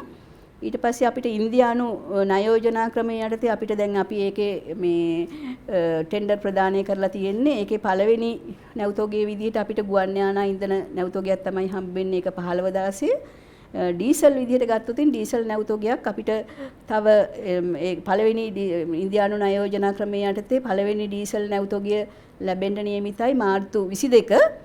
එතකොට මේ මාසේ තවත් අපි අනුම් කරපු ඩීසල් නැවතොගයක් තියෙන මාසේ අන්තිමට ලැබෙන්න මේ ආකාරයට මේ මාසය ඇතුළත මේ ඉදිරියේදී අද ලැබෙන්න තියෙන 37300ත් එක්ක ඩීසල් මෙට්‍රික් ටොන් 177200ක ප්‍රමාණයක් මේ මාසේ පුරාවටම අපිට ලැබෙනවා. එතකොට මේ ආපහු මේ මම හිතන්නේ මේ මහ ජනතාව කලබල වීමේ අවශ්‍යතාවයක් නැහැ. මේ ආකාරයට මේ පොලිමක් තියෙනවා දැන් ඩීසල් අපිට ලැබෙන්න. ඉතින් මේ තියෙන තත්ත්වය අනිවාර්යයෙන්ම සමතයකටපත් වෙයි. අපි උපරිමයේ ගත්තත් දවසකට ඩීසල් අවශ්‍යතාවයේ තියෙන මෙට්‍රික් ටොන් 7000යි. ඉතින් අපිට ඉස්සරහට තව දවස් තියෙන්නේ 7000යි කියන්නේ මේ දවසකට 7000ක් තමයි උපරිමයේ ගත්තත් තියෙන්නේ. එතකොට 7000 ගත්තත් තව ඉස්සරහට දවස් 20යි කියන්නේ 140000යි. අපිට 178000ක වගේ ප්‍රමාණයක් ලැබෙන්න තියෙනවා. එතකොට අපේ බෆර් ස්ටොක් එකත් තව ටිකක් උඩට ගන්න පුළුවන් දැන් තියෙන තැනට වඩා මේ ප්‍රමාණය ලැබෙනකොට මේ මාසේ අන්තිම වෙනකොට. ඒ හින්දා මේ අනිකුත් පෙට්‍රල් වගේ දේවල් සම්බන්ධයෙන් ගැටලුවක් නැහැ. මේ ඩීසල් පිළිබඳ ගැටලුව අනිවාර්යයෙන්ම ඉදිරි දින කිහිපයේ මේ විසඳෙනවා කියන එක අපිට ජනතාවට සහතිකයක් දෙන්න පුළුවන්. බොහොම ස්තුතියි. අපි සුමිත් විජේසිංහ සභාපතිතුමාට අපි දකිනවා සමහර ලාවට මාධ්‍ය වලට විවෘත නොවන සාකච්ඡාවලදී ඔබතුමා ඉතා තදින් ගැටෙනවා මේ ණය දෙන්න තියෙන ආයතනක් තියෙනවා. ඒ කියන්නේ ණයත් එක්ක යන ලංකා ඛනිජ තෙල් නීතිගත සංස්ථාවට තව ණය දෙන්න තියෙන ආයතනත් එක්ක මම දකිනවා ගැටෙනවා. ණය පවත්වාගෙන යන එක ස්වභාවයක් බවට පත් වෙනවා ව්‍යාපාරවලදී සමහර වෙලාවට. නමුත් ලංකා ඛනිජ තෙල් නීතිගත සංස්ථාවට ණය අය කරගත යුතු ආයතන වලට ඔබ තෙල් නිකුත් කරන්න බෑ කියන පදනම් වලට එනවා. ඒවර එදිනෙදා දේශපාලන ප්‍රශ්න බවට පත් වෙන්නත් ඉඩ තියෙනවා. මොකක්ද මේ පැත්තේ තත්ත්වය? අපි මේ සාකච්ඡාව අපි බලන්න ඕන පසුගිය වසර දෙක කාලය තුල. අපි 2000 මම මුලින් කිව්වා වගේ 2019 දෙසැම්බර් මාසේ වෙනකොට ඛනිජ තෙල් නීතිගත සංස්ථාවට විදුලි බල මණ්ඩලයෙන් අය වී තිබුණා රුපියල් බිලියන 96ක්. රුපියල් බිලියන 96ක් අපිට අය වෙන්න තිබුණා. ඊට පස්සේ 2020 ලෝක වෙළඳ පොලේ මිල කොවිඩ් සත්‍යයත් එක්ක පහළට ආවා. ඒ පහළට ආවට පස්සේ රජය විසින් මුදල් අමාත්‍යාංශයේ මැදිහත් වෙලා අපිට රුපියල් බිලියන 50ක මුදලක් විදුලි බල මණ්ඩලයට ගෙවලා විදුලි බල මණ්ඩලය විසින් ඒක අපිට ලබා දුන්නා. එතකොට ඒක නැවත අඩු වුණා බිලියන 48ක් දක්වා. විදුලි බල මණ්ඩලය හා පෞද්ගලික විදුලි බල මණ්ඩලයට සම්බන්ධ ප්‍රධානම විදුලි ජනන ආයතන වලට දී ප්‍රමාණය. ඒක 40 බිලියන 48ක් දක්වා අඩු වුණා. ඒ 2020 මාර්තු මාසේ. ඊට පස්සේ අපි 2020 මාසේ අවුරුද්ද ගත වුණා. 2021 දෙසැම්බර් වෙනකොට නොවැම්බර් දෙසැම්බර් වෙනකොට නැවතත් විදුලි බල මණ්ඩලයේ තිබුණු ණය ප්‍රමාණය යම් යම් මුදල් ප්‍රමාණය නාපහු ගෙව්වත් ණය ප්‍රමාණය නැවතත් බිලියන 98ක් දක්වා වැඩි වුණා. ඒකට විදුලි බල මණ්ඩලයට ක්‍රමවේදයක් තිබුණේ නැහැ ඒ ණය ආපහු ගෙවන්න. ඉතින් මේ සම්බන්ධයෙන් අපි විදුලි බල මණ්ඩලයේ සභාපතිතුමා ඒ අමාත්‍යාංශයේ නිලධාරීන් එක්ක අපි සාකච්ඡා කරා උත්සාහයක් දරුවා මේ මුදල් අපිට ආපසු ලබා ගන්න. නමුත් මේ සාකච්ඡාව යන අවස්ථාව වෙනකොට ජනවාරි මාසයේ සහ පෙබරවාරි කියන්නේ මේක හැම අවුරුද්දකම තියෙන තත්ත්වයක්. ජනවාරි පෙබරවාරි මාර්තු අප්‍රේල් මේ මාසවල සාමාන්‍යයෙන් රටේට ලැබෙන වර්ෂාපතනයේ රටට ලැබෙන අඩුයි. ඒ නිසා සාමාන්‍යයෙන් ඉන්ධන භාවිතාව වැඩි වෙනවා. මේ අවුරුද්දේ ඒක විශාල වශයෙන් වැඩි වෙලා තියෙනවා. දල වශයෙන් ගත්තොත් දැවි තෙල් මෙට්‍රික් ටොන් 2200ක් දැවි තෙල් කියන්නේ ෆුවල් ඔයිල් කියන වර්ගය අවශ්‍ය මෙට්‍රික් ටොන් 2200ක් අද දවසට බල උත්පාදනය සඳහා විදුලි බලය සඳහා ඩීසල් මෙට්‍රික් ටොන් 1800ක් කියන්නේ ප්‍රධාන ජනන මධ්‍යස්ථානවල නැත්තම් මේ පවර් ප්ලාන්ට්ස් වලට අවශ්‍යයි ඩීසල් 1800ක්. එතකොට මේ මුදල් අපිට තිබුණ ප්‍රශ්නයක් ආවට පස්සේ බැංකු දෙකත් යම්කිසි ප්‍රමාණයකට ඔවුන්ගේ තියෙන විදේශ විනිමය කළමනාකරණය කිරීමේදී ඛනිජ තෙල් නීතික සංස්ථාවට දැනුම් දුන්නා අපි ඉදිරියේ විවෘත කර ණය විරලිපි සඳහා ඒකට අවශ්‍ය රුපියල් ලබා දෙන්න කියලා. එතකොට නමුත් අපි අර මුලින් පැහැදිලි කරා වගේ සාමාන්‍ය පසුගිය වසරේ මැයි මාසයේ ජූනි මාසයේ ඉඳලා අපි දිගටම අලාභයක් ලබන තත්ත්වෙක පවත්වාගෙන ගියේ. අපි බලාපොරොත්තු වුණා මේ අවුරුද්දේ මේ රුසියානු සහ යුක්‍රේන යුද්ධය ආවේ නැත්තම් යම් ආකාරයක ඉන්ධන මිල පහළ යාමක් සිද්ධ වෙයි කියන බලාපොරොත්තු අපේ තිබුණා. ඒ නිසා තමයි උත්සාහ කරේ රජයක් ඇටියට ජනවාරි පෙබරවාරි මාර්තු මේ මාස 3ක් තිස්සේ උත්සාහ කරා යම් ආකාරයකට පවත්වාගෙන. නමුත් අපි බලාපොරොත්තු නොවුනටත් වඩා වේගෙන් මිල අද ඉහළ ගිහින් තියෙනවා. අද ඉහළ යාමක් තමයි තියෙන්නේ. ඒක නිසා විදුලි බල මණ්ඩලය පැත්තෙන් විදුලි බල මණ්ඩලයට තියෙන ප්‍රශ්නයක් වොන් විදුලි බලය නිෂ්පාදනය කරන්න ඉන්ධන අපෙන් ඛනිජ තෙල් නීතික සංස්ථාව ලබා ගත්තත් ඔවුන් ඉන්ධන නිෂ්පාදනය මේ විදුලිය බලය ලබා දීලා ඒකට මුදල් අය කරන්නේ රුපියල් වලින්. ඔවුන්ට හැකියාවක් නැහැ ඩොලර් ලබා දෙන්න. අපිට අපි වගේම තමයි අපි රුපියල් වලට විකුණනවා හැබැයි අපි ඩොලර් උපයන්නේ නැහැ. උන්ට පනතෙන්ම තියෙන්නේ ඔබෙන් තමයි ඉන්ධන ගත යුත්තේ. පනතෙන් අපේ ඛනිජ තෙල් නීතික සංස්ථා පනතේ තියෙනවා ඉන්ධන ආනයනය කිරීමේ බලය ඛනිජ තෙල් නීතික සංස්ථාවට තියෙනවා LIOC සමාගමට තියෙනවා ඒ වගේ තියෙනවා. ඒ අනුව ලබා ගන්න ඕන. නමුත් විදුලි බල මණ්ඩලයට අපි අද තියෙන ලෝක වෙළඳ පොලේ මිලත් එක ගන්න කරාට පස්සේ අපි පහුගිය පෙබරවාරි මාසේ ගත්තොත් උදාහරණයක් ඇටියට පෙබරවාරි මාසය තුල අපි රුපියල් 52ක් ඩීසල් ලීටරකින් පාඩු ලැබුවා. ඒ පාඩු ලබාගෙන තමයි ලබා දෙන්නේ. දැන් අපි අද දවසේ වෙනකොට විදුලි බල මණ්ඩලය මුදල් ප්‍රමාණයක් අපි ණය ප්‍රමාණය කොහොම හරි අපි මේ සාකච්ඡා විදුලි බල මණ්ඩලය එක්ක සාකච්ඡා කරලා මේකට මුදල් අමාත්‍යාංශය මැදිහත් වෙලා බැංකු මැදිහත් වෙලා මහ බැංකුව මැදිහත් වෙලා අපිට ආපහු යම් මුදල් ප්‍රමාණයක් ගෙවුවා. ඒ නිසා රුපියල් ප්‍රමාණයක ආවරණයක් කරගත්තත් එය තවත් මේ මාස දෙක ඉවර වෙනකොට ඔවුන්ගේ ණය ප්‍රමාණය තවත් විශාල ප්‍රමාණයකින් ඉහළ යනවා. ඉතින් ඒක තමයි අපි පහුගිය කාලය තුල ඔබ කියනකොට ඒක ආරවුලක් නෙමෙයි. අපි ආයතන ඇතුලේ සාකච්ඡා කරලා උත්සාහයක් දරුවා යම් ආකාරයකට විදුලි බල මණ්ඩලයත් අපේ ණය ප්‍රමාණය ගෙවයි කියලා. විදුලි බල මණ්ඩලයෙන් අද වෙනකොට බිලියන 65ක් වගේ ආසන්න ප්‍රමාණයක් අපිට අය වෙන්න තියෙන්නේ. සාකච්ඡාවල ප්‍රතිඵලයක් හැටියට. ඒ වගේම අපිට එන්න තියෙනවා යා ලංකා සමාගමෙන් සාමාන්‍යයෙන් බිලියන 65ක් අතර ප්‍රමාණයක්. අත් වශයෙන්ම මේ සියලුම ණය මම ඒකයි ඔබට කිව්වේ 2019 අවුරුද්ද අවසාන වෙනකොට බිලියන 96ක් තිබුණා. විදුලි බල මණ්ඩලයේ පැත්තෙන් ගත්තොත් අත් වශයෙන්ම ඔවුන් යම් කිසි ප්‍රගතියක් ලබලා තියෙනවා. ඔවුන් යම් මුදල් ප්‍රමාණයක් මේ වසර දෙක ඇතුලේ ආපහු ගෙවලා තියෙනවා. එයා ලංකා සමාගම ගත්තත් ඔවුන් අපිට ණය තිබුණා $3 මිලියන 330ක්. හැබැයි ඔවුන් එක 300 දක්වා අඩු කරගෙන තියෙනවා. මිලියන 30කින් මේ පසුගිය මාස දෙක තුනක ඔවුන්ගේ දක්ෂ කළමනාකාරීත්වය තමයි අත් වශයෙන් මේක අපි අගය කරන්න ඕන. ඔවුන් මිලියන 30ක් ගෙවලා තියෙනවා. ඉතින් ඒ වගේ අපේ ණය ආපසු ගෙවීමකුත් සිද්ධ වුණා. කනිත නීතික සංස්ථාව ගත්තා. අපි මේක ආපහු එදා අපි මේකේ කළමනාකාරීත්වය ගන්නකොට $3.3 බිලියන් අපි 3.36ක් බිලියන අපි ණය තිබුණා. හැබැයි අපිට ගිය වසර මේ පසුගිය මේ පෙබරවාරි මාසයේ අවසාන වෙනකොට අපිට ඒක 2.9 يعني 3 බිලියන් දක්වා $3 බිලියන් දක්වා අපිට අඩු කරගන්න හැකි වෙලා තියෙනවා. කොහොම වුණත් වර්තමාන තත්ත්වයට ඊට වැඩිය බරපතලයි. අපිට අය වෙන්න තියෙන මුදල් ප්‍රමාණයක් තිබුණා සාමාන්‍යයෙන් බිලියන 140ක වගේ ප්‍රමාණයක් තමයි අද දවස් වෙනකොට අපිට අය වෙන්න තියෙන්නේ. හැබැයි අපි ගෙවන්න තියෙනවා බිලියන 600ක වගේ 650ක වගේ ප්‍රමාණයක්. හොඳයි. අපි ආර්ථික තත්ත්වය සහ ඔබ සමහරලාවට ඔබ ලියන කියන වාර්තා කරන පාරිභෝගිකයාගේ අන්තයට කොහොමද මේ පීඩාව එල්ල වෙන්නේ? එහෙම නැත්නම් අවසානයේ එකම විසඳුම ඒකකයක මිල ඉහළ දැමීමද? මිල ඉහළ දාන්න ගත්තොත් මේ සියල්ල කළමනාකරණය කරන්න ගියොත් සෑහෙන ලීටරයක මිල ඉහළ යන්න ඉඩ තියෙනවා. ඒ පිළිබඳව කතිකාවත් යෝජනා ඇති වෙනවද? එහෙම වුණොත් දේශපාලනිකව මේ ඡන්දය වලදී කොයි ආකාරයකට බලපායිද? තවදුරටත් සියල්ලම නොමිලේ එහෙම නැත්නම් අතින් පාඩු ලැබමින් ලබා දෙන සුබ සාධන ඉන්ධන ඒකකයන් බවට පත් කරන්න පුළුවන්ද? මේ සියල්ල ගැන කතා කරන්න ඔබට අවස්ථාව තියෙනවා. අපි පැයකට ආසන්න කාලයක් මූලික පැහැදිලි කිරීම කළා. විශේෂයෙන්ම කොහොමද පාඩු ලැබුවේ? මොකක්ද ඇති වෙච්ච තත්ත්වය?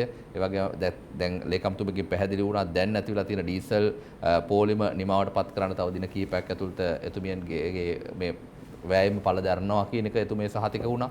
අපි මේ දේවල් ටික ඔබට විවෘත කරලා දැන් සාකච්ඡාව සඳහා අවස්ථාව උදා කරලා දෙනවා. මාධ්‍යවේදී මිතුරුනි raise your hand කියන උපාංගය පාවිච්චි කරන්න ඔබට පුළුවන් අවස්ථාව උදා කරගන්න. දැනටත් ප්‍රශ්න ඇසීම සඳහා දෙදෙනෙක් පොරොත්තුව ඉන්නා බව මට මගේ කාර්ය මණ්ඩලය දන්වනවා. අපි ඒකෙනුත් මුලින්ම අවස්ථාව උදා කරගත්තේ මුලින්ම අවස්ථාව උදා කරගන්නවා ශ්‍රී ලංකා ගුවන්විදුලි සංස්ථාවේ සුදම්මිකා විජේරත්න ඔබට අවස්ථාව ලබා දෙන්නම් මුල්ම ප්‍රශ්නය අහන්න. අද දවසේ ඉතුරු මාධ්‍යවේදී මිතුරන්ට ඔබට මේ කියපු ආකාරයේ සියලුම පැහැදිලි කිරීම ඔබට ලබා ගන්න පුළුවන්. raise your hand උපාංගය හරහා ඔබගේ ප්‍රශ්න ඇසීමේ අවස්ථාව උදා කරලා තියන්න. එහෙම නැත්නම් ඇනවුම් කරන්න අපේ කණ්ඩායම සහාය දක්වාවි. ඉතුරු ටික ගොඩනගා ගන්න මේ සාකච්ඡාවට අවශ්‍ය පරිදි. සුදම්මිකා ඔබට අවස්ථාව ලබා දෙනවා ශ්‍රී ලංකා ගුවන්විදුලි සංස්ථාව නියෝජනය කරමින් ඔබ ප්‍රශ්නය අහන්නේ. පළවෙනි කාරණය තමයි මගේ ප්‍රශ්නේ ඔබ දෙපළටම යොමු කරනවා. දැන් මේ ලේකම්තුමිය සඳහන් කරා ඇත්තරම මේ නැව් එනකන් යම්කිසි සංචිත ප්‍රමාණයක් රඳවාගත්තා. ඒ කාලේ තමයි මේ ජනතාව ගිහිල්ලා දිගින් දිගටම මේ තෙල් මං කියන්නේ ස්ටොක් කරගන්න නැත්නම් Tamanට ලබා ගන්න කටයුතු කරේ කියලා. ඒ අවස්ථාවේ අපට ජනතාව දැනුවත් කරන්නට පුළුවන් වුණා නම් මේ තත්ත්වය යම්කිසි ආකාරයකින් අපට පාලනය කරගන්න පුළුවන් කියන යෝජනාවක් මම මේ වෙලාවේ කරනවා. අනිත් කාරණේ තමයි පසුගියදා මහ බැංකුවත් යෝජනා කරා ඉන්ධන මිල ඉහළ නැංවීම තමයි මේ වෙලාවේ එක් සුදුසු යෝජනාවක් වන්නේ මේ ක්‍රමයක් වෙන්නේ මේ අර්බුදයේ යම්කිසි ආකාරයකට මගහරව ගන්න කියලා. අනිත් කාරණේ තමයි මේ අනිත් පස්සේ තමයි ඉන්ධන මේ ආනයන අඩු කරන විකල්ප ක්‍රියාමාර්ග වලට ඔබතුමාලා යොමු වෙනවද ඉදිරියේදී මොකක්ද ඒ සඳහා සැලසුම් කියලා දැනගන්න කැමතියි. ඔබතුමන්ට පටන් ගන්න. ඇත්ත වශයෙන්ම සුදම්මිකා අර ඔබ මුලින්ම කියපු කාරණාව කිව්වොතින් අපි ඔය අපේ ඉන්ධන සංචිත ගැන කතා කරන්න ගියා නම් ඒක වුණත් අපි ඒක කියන්න ගියා නම් ඒකත් ඔය හා සමානම සංවේදී කාරණාවක් වෙනවා. මේ කියන්නේ මේ අපිට ඉන්ධන සංචිත තියෙන්නේ මෙච්චරයි මේ ප්‍රමාණයයි කියලා. ඉතින් ඒකින්ද ඔය මං හිතන්නේ ඔය කාරණා දෙකම එක තැනක තමයි තියෙන්නේ. ඒක කිව්වත් අපි ඒක නොකිය සිටියත් කිව්වත් කියන දෙකම. අනිත් එක තමයි අපි මිල වැඩි කිරීම ගැන කිව්වොතින් ඇත්තටම මෙච්චර ලොකු මේ වෙනකොට විශාල පාඩුවක් ධර්මින් තමයි අපි දැන් මේ යන්නේ. ඉතින් ඒක බොහොම කල්පනාකාරීව ගත යුතු තීරණයක්. ඉතින් ඒක තාම කතිකාවක් විදිහට තමයි තියෙන්නේ. විශේෂයෙන් ඒක කොහොමද කරන්න ඕනේ කියන එක මම මේ වෙලාවේ නිලධාරියෙක් විදිහට කියන්න කැමතියි. ඇත්තටම මිල වැඩි නොකරුවත් අපි වක්‍රාකාරයෙන් මහ ජනතාව මේකට ගෙවනවා. ඒ කියන්නේ දැන් උදාහරණයක් විදිහට ගත්තොතින් දැන් පෙට්‍රල් කියන එක ගත්තොතින් අපිට ඒක මිල වැඩි කිරීමක් කළොතින් ඒක දරන්නේ ඒක පාරිභෝජනය කරන පුජ්‍යලයා විතරයි. දැන් නමුත් අපි මේ විදිහට අපි ඒ පාඩුව මහ ජනතාවට ඍජුව විතන් නොකර කියන මම කියන්නේ ඒක 100% කොච්චර ප්‍රමාණයකින්ද කියන එක. ඒක මහ ජනතාවට විතන් නොකර යම්කිසි ආකාරයකින් ඒක රජයේ දරාගෙන යනවා කියන්නේ ඒක khනිජ තෙල් නීතික සංස්ථාව දරන පාඩුව යම්කිසි අවස්ථාවක මොන ආකාරයෙන් හරි රජයට ඒක අවශෝෂණය කරගන්න සිද්ධ වෙනවා. මහජන මුදල්. ඔව් ඒත් මහජන මුදල්ම තමයි. ඒක මහ ජනතාවට අවශෝෂණය කරගන්න සිද්ධ වෙනවා. ඒත් මහ ජනතාව ගෙවන බදු මුදලින් තමයි ඒක අවශෝෂණය වෙන්නේ. ඉතින් ඒක ඍජුව නොදරුවාට මහ ජනතාව ඒක වක්‍රාකාරව මහ ජනතාව දරනවා. එතකොට අර මේක මේ කෙලින්ම අරක මිල වැඩිවීමක් තුලින් මේවා කරනවා නම් මේක මගේ මතය.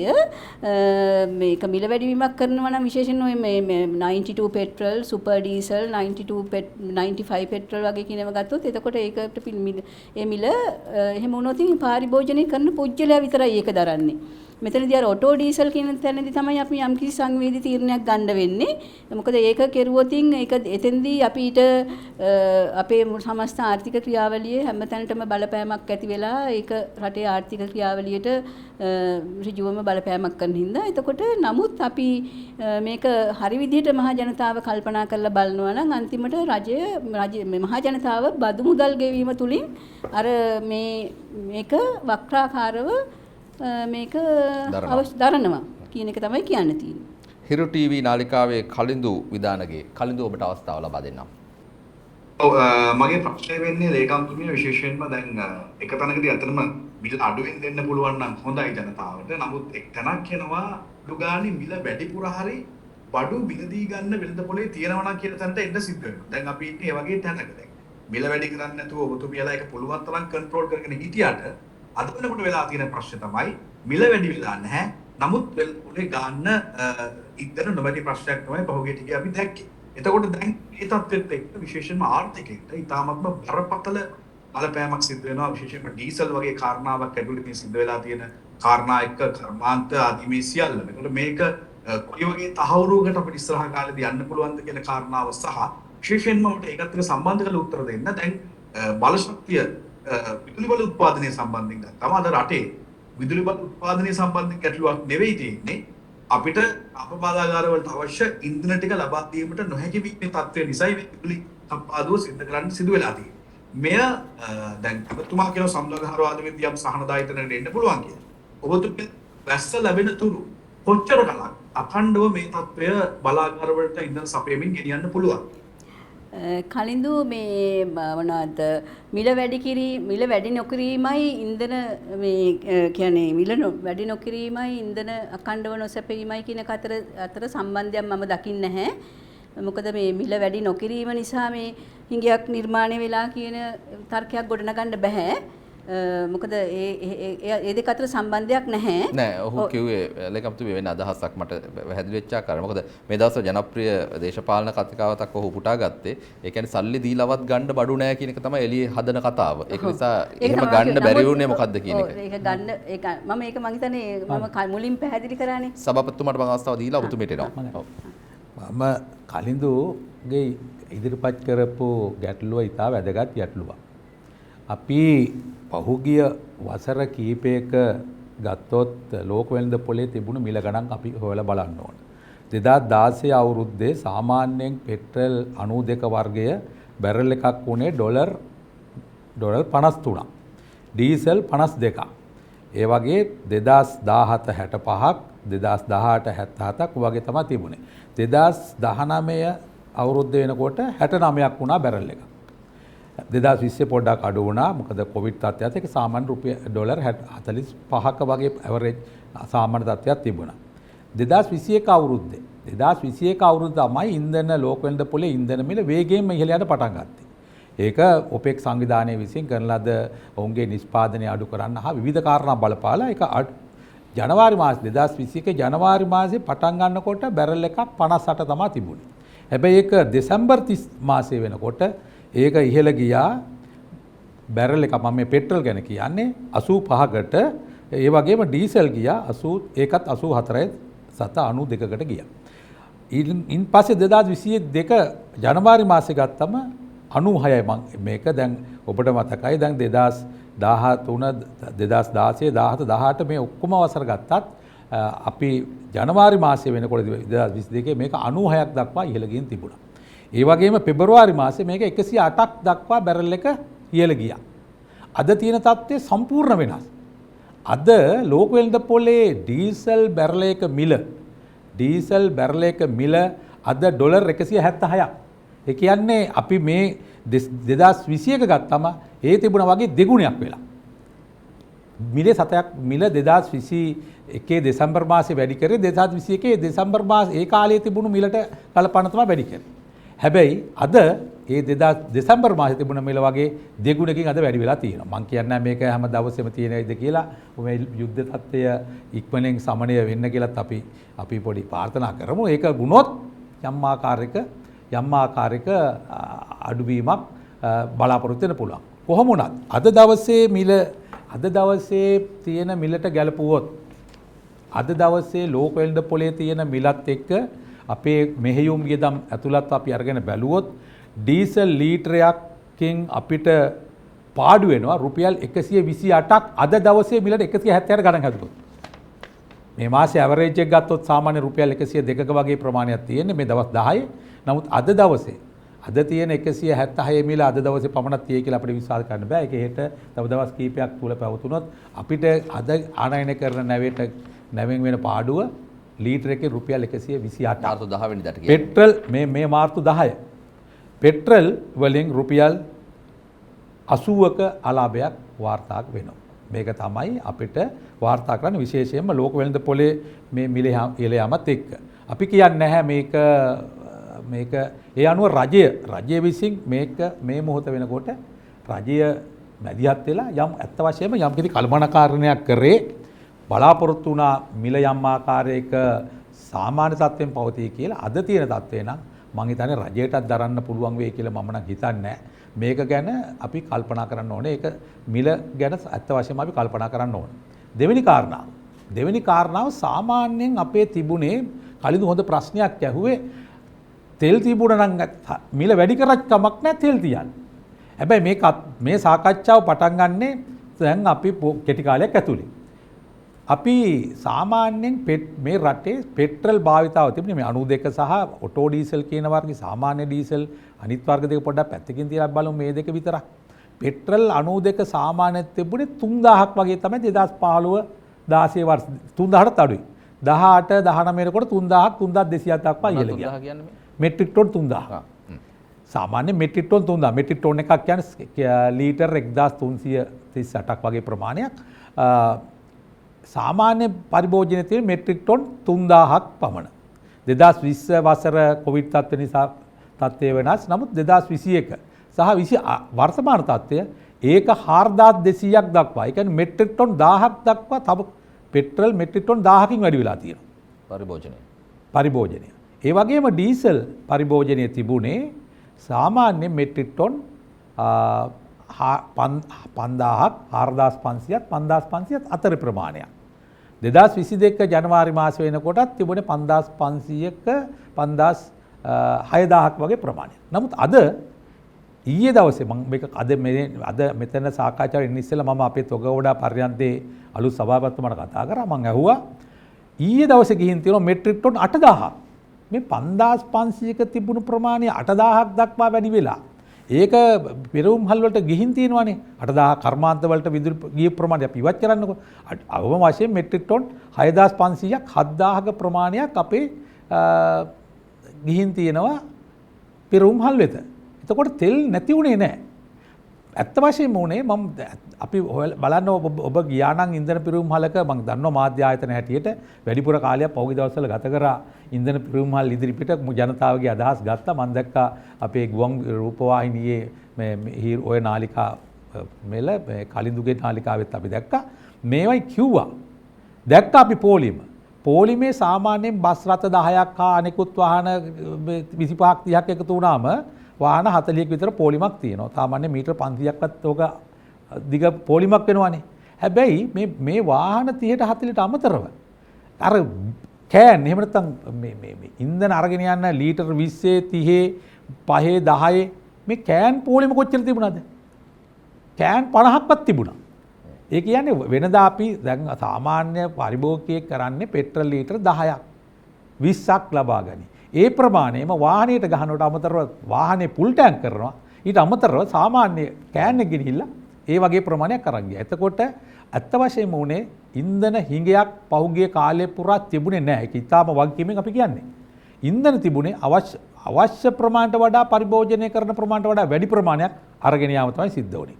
කර්මාන්ත ශේත්‍රය ගත්තත් එහෙමයි. සාමාන්‍යයෙන් මෙට්‍රික් ටොන් 5000 මෙට්‍රික් ටොන් 500ක 600 මේ සාමාන්‍ය කර්මාන්ත වලට විදුලි බලය හෝ විශාල කර්මාන්ත නෙමෙයි මම කියන්නේ සාමාන්‍ය 500ක විතර ප්‍රමාණයද. අද ඒක 1500ක් දක්වා වැඩි වෙලා. මේ මාර්තු මාසේ 500 පෙබරවාරි මාසේ 500 තිබුණේ 1500ක් දක්වා වැඩි වුණා. මාර්තු මාසේ මම කියන්නේ මේක 3000ක් 4000ක විතර ප්‍රමාණයට යනවා. සාමාන්‍ය 500ක අවශ්‍යතාවය 4-5 ගුණයකින් වැඩි කරලා තියෙනවා. ඒක ඇත්ත වශයෙන්ම භාවිතා කරනවාමද කියන කාරණාව නෙමෙයි. බොහෝ තැන්වල අලුතෙන් ඔවුන්ගේ ගබඩා පහසුකම් හදාගෙන මේක දැන් ගබඩා කිරීමක් තියෙනවා. ඔබ කියන කාරණාව ඇත්ත. මහජනතාව කියනවා අපිට ඉන්ධන තියන්න මිල වැඩි වුණත් කමක් නැහැ කියලා. පහුගිය කාලයක් පුරා ඇත්ත වශයෙන්ම රජය උත්සාහ කෙරුවා මිල වැඩි කරනවක පාසු වෙන්න පුළුවන්.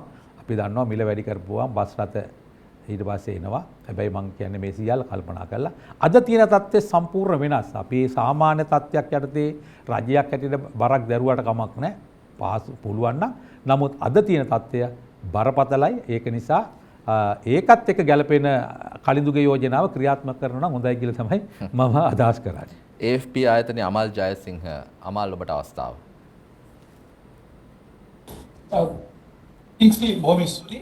මම මේ මුලින්ම මේ ලේකම්තුමිය සහ සභාපතිතුමාගේ කිව්ව කරුණු දෙකක් ගැන පොඩි පැහැදිලි කිරීමක් අවශ්‍යයි. මම හිතන්නේ ලේකම්තුමිය ප්‍රකාශ කළා සුපර් ඩීසල් වල කිසිම හිඟයක් තිබුණ නැහැ කියලා. මොකද ප්‍රායෝගිකව අපි දන්නවා ඒක එහෙම නෙමෙයි කියලා. විශේෂයෙන්ම සෙනසුරාදා ඉඳලා කොළඹ බොහෝ පිරුම්හල් වල සුපර් ඩීසල් තිබුණේ නැහැ. මම පෞද්ගලිකවම මේ පොලිමක ඉඳලා හවස 2 වෙනකොට ඉන්ධන නැතේ කියලා ඒක ඊයේවත් ලැබුණේ නැහැ සුපර් ඩීසල්. ඉතින් මම හිතන්නේ එතුමියගේ තොරතුර වැරදි. ඊළඟට සභාපතිතුමා කිව්වා මේ අර කෑන් වලට ගන්න එක නිසා මේක ඊටම වැඩි උනායි කියලා. මම හිතන්නේ ඔබ සක්කලා බලනවාද තවත් වෙනත් දෙකක් සිද්ධ වෙන්න පුළුවන්. එකක් තමයි අර ඉන්ධන නැතුව පාරේ හිටපු වාහනවලට සමහර අයට සිද්ධ වුණා මේ කෑන් වලට ගිහිල්ලා ඉන්ධන ලබා ගන්න. ඒ එක්කම මම හිතනවා ඔබ ඒක හිතුවේ නැද්ද දන්නේ මේ දවස්වල විදුලි බලය විසන්ධි වෙන නිසා හුඟක් දෙනෙක් තමන්ගේ ජෙනරේටර් සඳහා ඉන්ධන ලබා ගැනීමට කෑන් අරගෙන ගියා. ඒ සමහර කෑන් පෙට්‍රල් ගන්න පුළුවන්, සමහර ඒවා ඩීසල්. නමුත් ඒකත් ප්‍රායෝගිකව මම දන්නවා අපිට අපේ ජෙනරේටර් සඳහා ඩීසල් ලබා ගන්න සිද්ධ වුණා. ඒකත් බොහොම අමාරුයි. මොකද හුඟක් තැන්වල කෑන් වලට නොදෙන අවස්ථාවක් තිබුණා. නමුත් ජෙනරේටර් පාවිච්චි කරන්න ඉන්ධන ලබා ගැනීමට අත්‍යවශ්‍ය වෙලා තිබුණා. ඉතින් සමහර විට මේ අර 5500ක ඩීසල් ඉල්ලුම 8000ක වැඩි වෙන්න හේතු වෙන්න පුළුවන්. සමහරව සතියක් විතර ඉන්ධන ලබා ගන්න නොහැකි වෙලා මේ අවසාන මොහොතේ නිසා ඒක පොඩි අතපත් ඒ ඉල්ලුම වැඩි වෙන්න තිබුණා. මට ප්‍රශ්නයක් අහන්න ඕනේ. දැන් ඉදිරියේදී අපි බලුවා සංස්ථාවේ ඉල තියෙන බැලන්ස් ෂීට් එක බලපුවාම ඔබතුමා බිලියන 3.3ක ණයක් ගෙවන්න තියෙනවා ඒක. දැන් අද වෙච්ච රුපියල පාකිරීමත් එක්කලා මේක කොහොමද සංස්ථාවට බලපාන්නේ? විශේෂයෙන්ම මේ වෙනකොට රුපියල ඩොලරේ 260ට විතර වගේ අද මේ වාණිජ බැංකුවලින් ඉදුම් කරන්නේ 250 260 අතර දැන් මේක බලපුවම රුපියල් බිලියන 200ක විතර වෙනසක් සිද්ධ වෙනවා සංස්ථාවේ තියෙන බිලියන 3.3 ණය. එතකොට මේක පියවලා තියෙන සංස්ථාව ඒක පවත්වාගෙන යන ව්‍යාපාරයක් හැටියට කොහොමද ගෙනියන්නේ? මේක මේ අපි කියන මේ වයබල් එකක් හැටියට ගෙනියන ගන්න මේ තියෙන අඩු ගානේ මේ කෙටි කාලිනව ගන්න පියවර මොකද්ද? මොකද මේ පේන විදිහට සංස්ථාව මේ විදිහට පවත්වාගෙන යාම ඒක ප්‍රායෝගිකව නැද්ද කියන ප්‍රශ්නේ මතුවෙන විශේෂයෙන්ම මේ රුපියල පාකිරීමත් එක්ක. කොහොමද? ලේකම්තුමිය. ඒක තමයි මම හිතන්නේ මේ මහ බැංකුව අධිපතිතුමත් මේ රුපියල පහ කිරීමත් සමග නැවත සිහිපත් කිරීමක් කෙරුවේ ඉන්ධන මිල වැඩි කිරීමක් කරන්න කියන එක ඕකත් බලලා වෙන්න ඕනේ. ඉතින් ඇත්තටම ඔබ කියන තත්ත්වය හරි. මොකද දැන් මේ ඛනිජ තෙල් නීතිගත සංස්ථාවේ ඔය තියෙන ඩොලර් ණය ප්‍රමාණය දැන් මේ ඩොලර් ණය ප්‍රමාණය අනිවාර්යයෙන්ම රුපියල මේ ওই විදිහට පහ කිරීමත් සමගම විශාල වශයෙන් මේ විනිමය අලාභයකට බලපානවා. ඉතින් මේ සම්බන්ධයෙන් අපිට ඇත්තටම යම්කිසි කතිකාවක් ඇති කරගෙන ඉදිරියේදී යම්කිසි තීරණයකට යන්න වෙන තැනක තමයි ඉන්නේ. මොකද ලෝක වෙළඳපොලේ අපි දැන් දෙපැත්තකින් ඛනිජ තෙල් නීතිගත සංස්ථාවට බලපෑමක් ඇති වෙනවා. එක පැත්තකින් බොරතෙල් බැරලයක මේ ඉන්ධනවල මිල වැඩිවීම ඊට අමතරව මේ ඩොලරය පාවීම මේ විදිහට රුපියල් 203ක වගේ ප්‍රමාණයක ඉඳලා 230ට වැඩිවීම මේ දෙපැත්තකින්ම දැන් මේ වෙන බල පීඩනය කොහොමද සංස්ථාව දරාගන්නේ කියන තැනට ඉතා ඉක්මනින් යම්කිසි කතිකාවක් ඇති කරගන්න වෙනවා නේ සභාපතිතුමා. අමල්ගේ ප්‍රශ්නය ඉතාමත් වැදගත් ප්‍රශ්නයක්. අමල් ඉතා නිවැරදිව කිව්වා අපි බිලියන 3.3ක් අපි ණය වෙලා ඉන්න ඩොලර් මිලියන ණය වෙලා තියෙන ආයතනයක්. එක රුපියලකින් රුපියල අප්‍රමාණය වුණොත් රුපියල් එකකින් අපි එදා 3.3ක් බිලියන 3.3ක් පාඩු වෙනවා. මේක තමයි සරල සූත්‍රය. මම ඊයේ 27යි කිව්වම මං බැලුවා 230ක් වුණොත් 27යි සාමාන්‍යයෙන් බිලියන 81ක් එදා එළි වෙනකොට ඇත්ත වශයෙන්ම අපි මේක හොයන්න වෙනවා. මේ අවුරුද්ද ඇතුලේ මේක අද එකවර මේ මුදල ගෙවන්නේ නැහැ. නමුත් අපි ඉදිරි ව්‍යාපාරික කටයුතු වලදී මේ පසුගිය ණය ගෙවන්න වෙනවා. එතකොට එකවර ගෙවීමක් සිද්ධ වුණේ නැතත් බැලන්ස් ෂීට් එක ගත්තොත් අපි අද දවසේ බැලන්ස් ෂීට් එක ඇදුවොත් අපේ රුපියල් 27කින් අවප්‍රමාණය වුණා නම් රුපියල් බිලියන 81ක් පාඩුයි. මේක 50ක් වුණොත් පස්වරත් වුණ 150ක් 160ක් වගේ ප්‍රමාණයකින් අපිට මේ පාඩුව අපිට අපේ විශේෂ පත්‍රයට එනවා.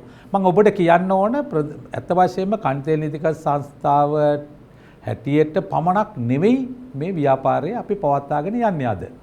අපිත් එක්ක මේ සම්බන්ධව සාකච්ඡා කරන කතා කරන ආයතන ගණනක් තියෙනවා. ඒක තමයි මිල තීන්දුව කිරීමේ බලය ඛනිජ තෙල් නීතිගත සංස්ථාවට ලබා දීලා නැත්තේ. සමහරට ඒක ලබා දුන්නා නම් ඔය කියන කොහොමදත් අනිවාර්යෙන් වැඩි කරනවා. මේ සංස්ථාවට නම් ඔය බලය දීලා තිබුණේ. ඉතින් සංස්ථාවට තනියම මේක කරන්න දෙන්නේ නැත්තේ රජයක් හැටියට මේ රටේ ජනතාව රටේ තියෙන කර්මාන්ත රටේ ආර්ථිකය මේ සියලු කාරණා සැලකිල්ලට අරගෙන තමයි මිල තීන්දුව කිරීමේ ක්‍රියාවලියක් තියෙන්නේ.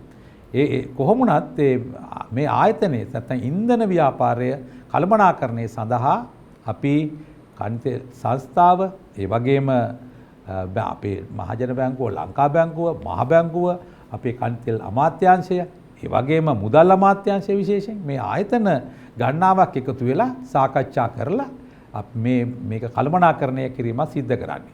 අපි එක රැයෙන් මේ සිද්ධ වෙන පාඩුව අපිට වුණා වගේ හැබැයි එක රැයකින් මේ පාඩුව මකා ගන්න හෝ පාඩුව පියවන්න හැකියාවක් ලැබෙන්නේ නැහැ. නමුත් ඒක දීර්ඝකාලීනව අපිට ඒක ඉෂ්ට කරන්න ඕන.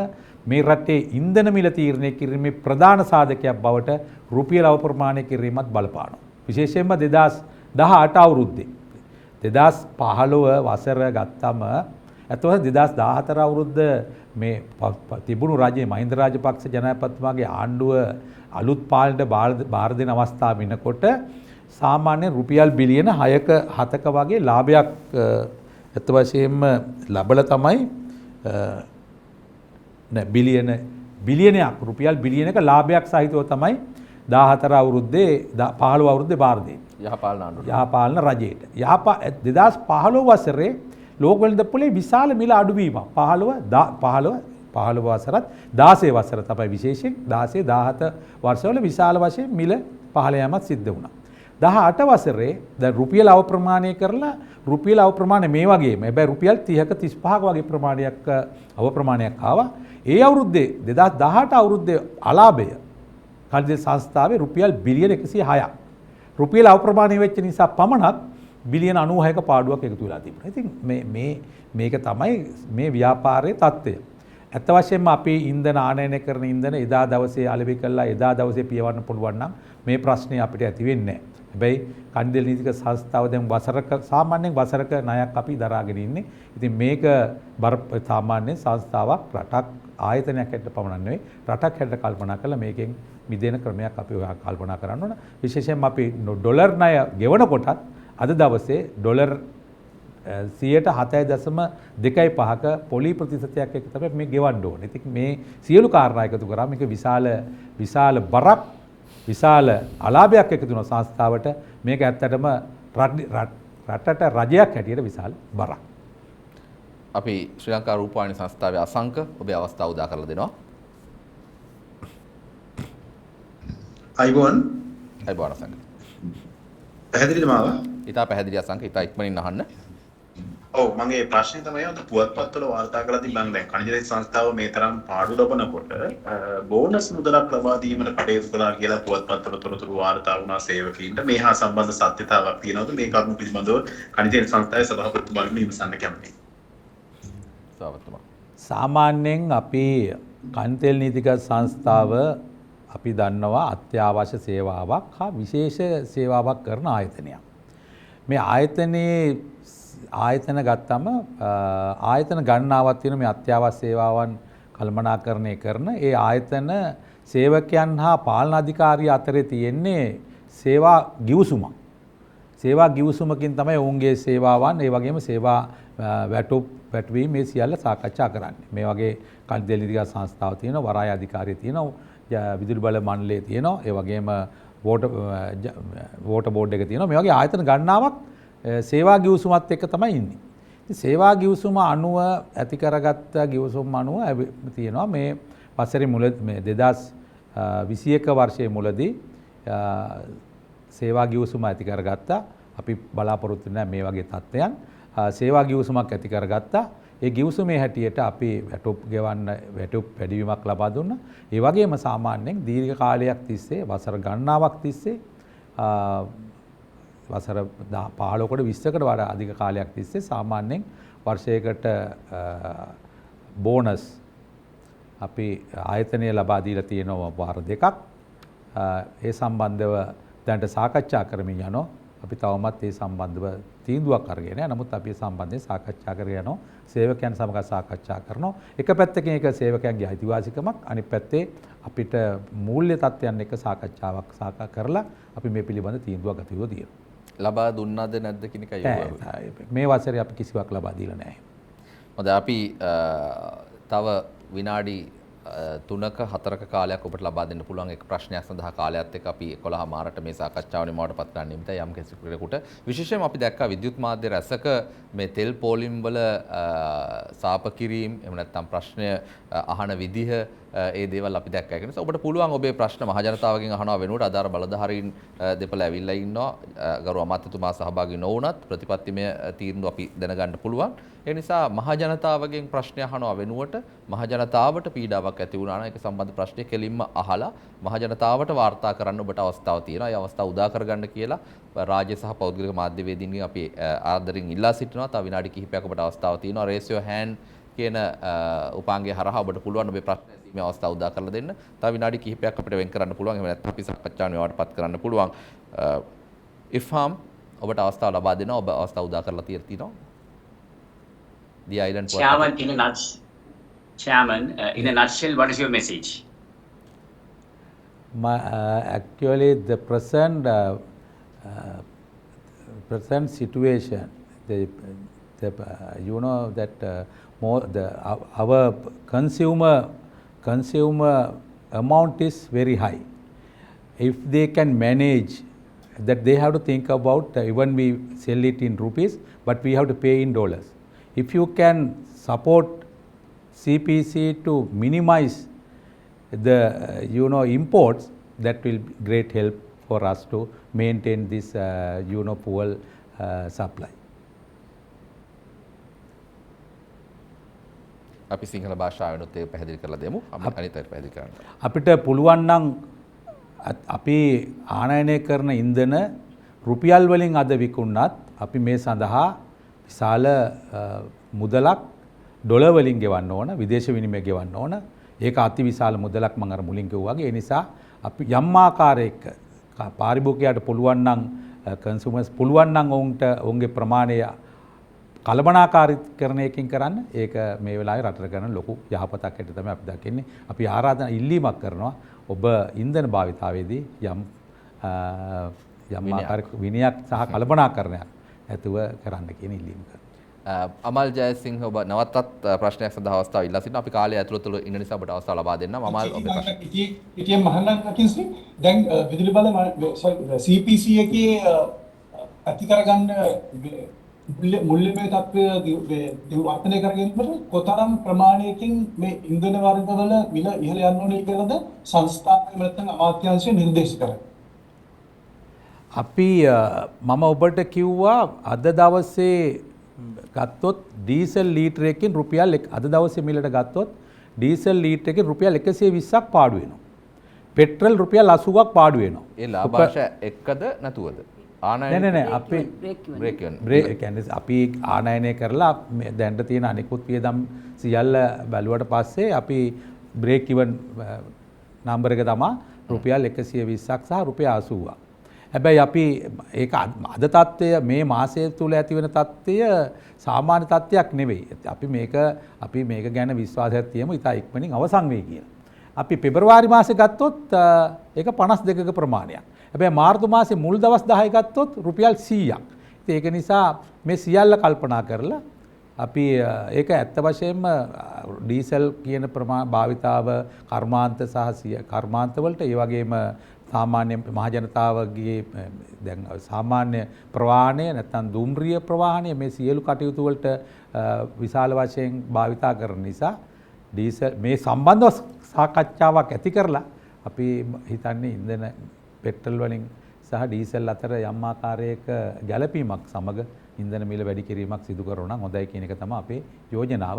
ඇත්ත වශයෙන්ම අර මහ ජනතාව කියන්නේත් ඉන්ධන මිල වැඩි කරාට කමන්නේ කියන කාරණාව. ඒ නිසා මේ අවස්ථාවේ ඉටු කරන්න ඕනේ කියන අදහස තමයි අපිට ඉදිරිපත් කරන්න තියෙන්නේ.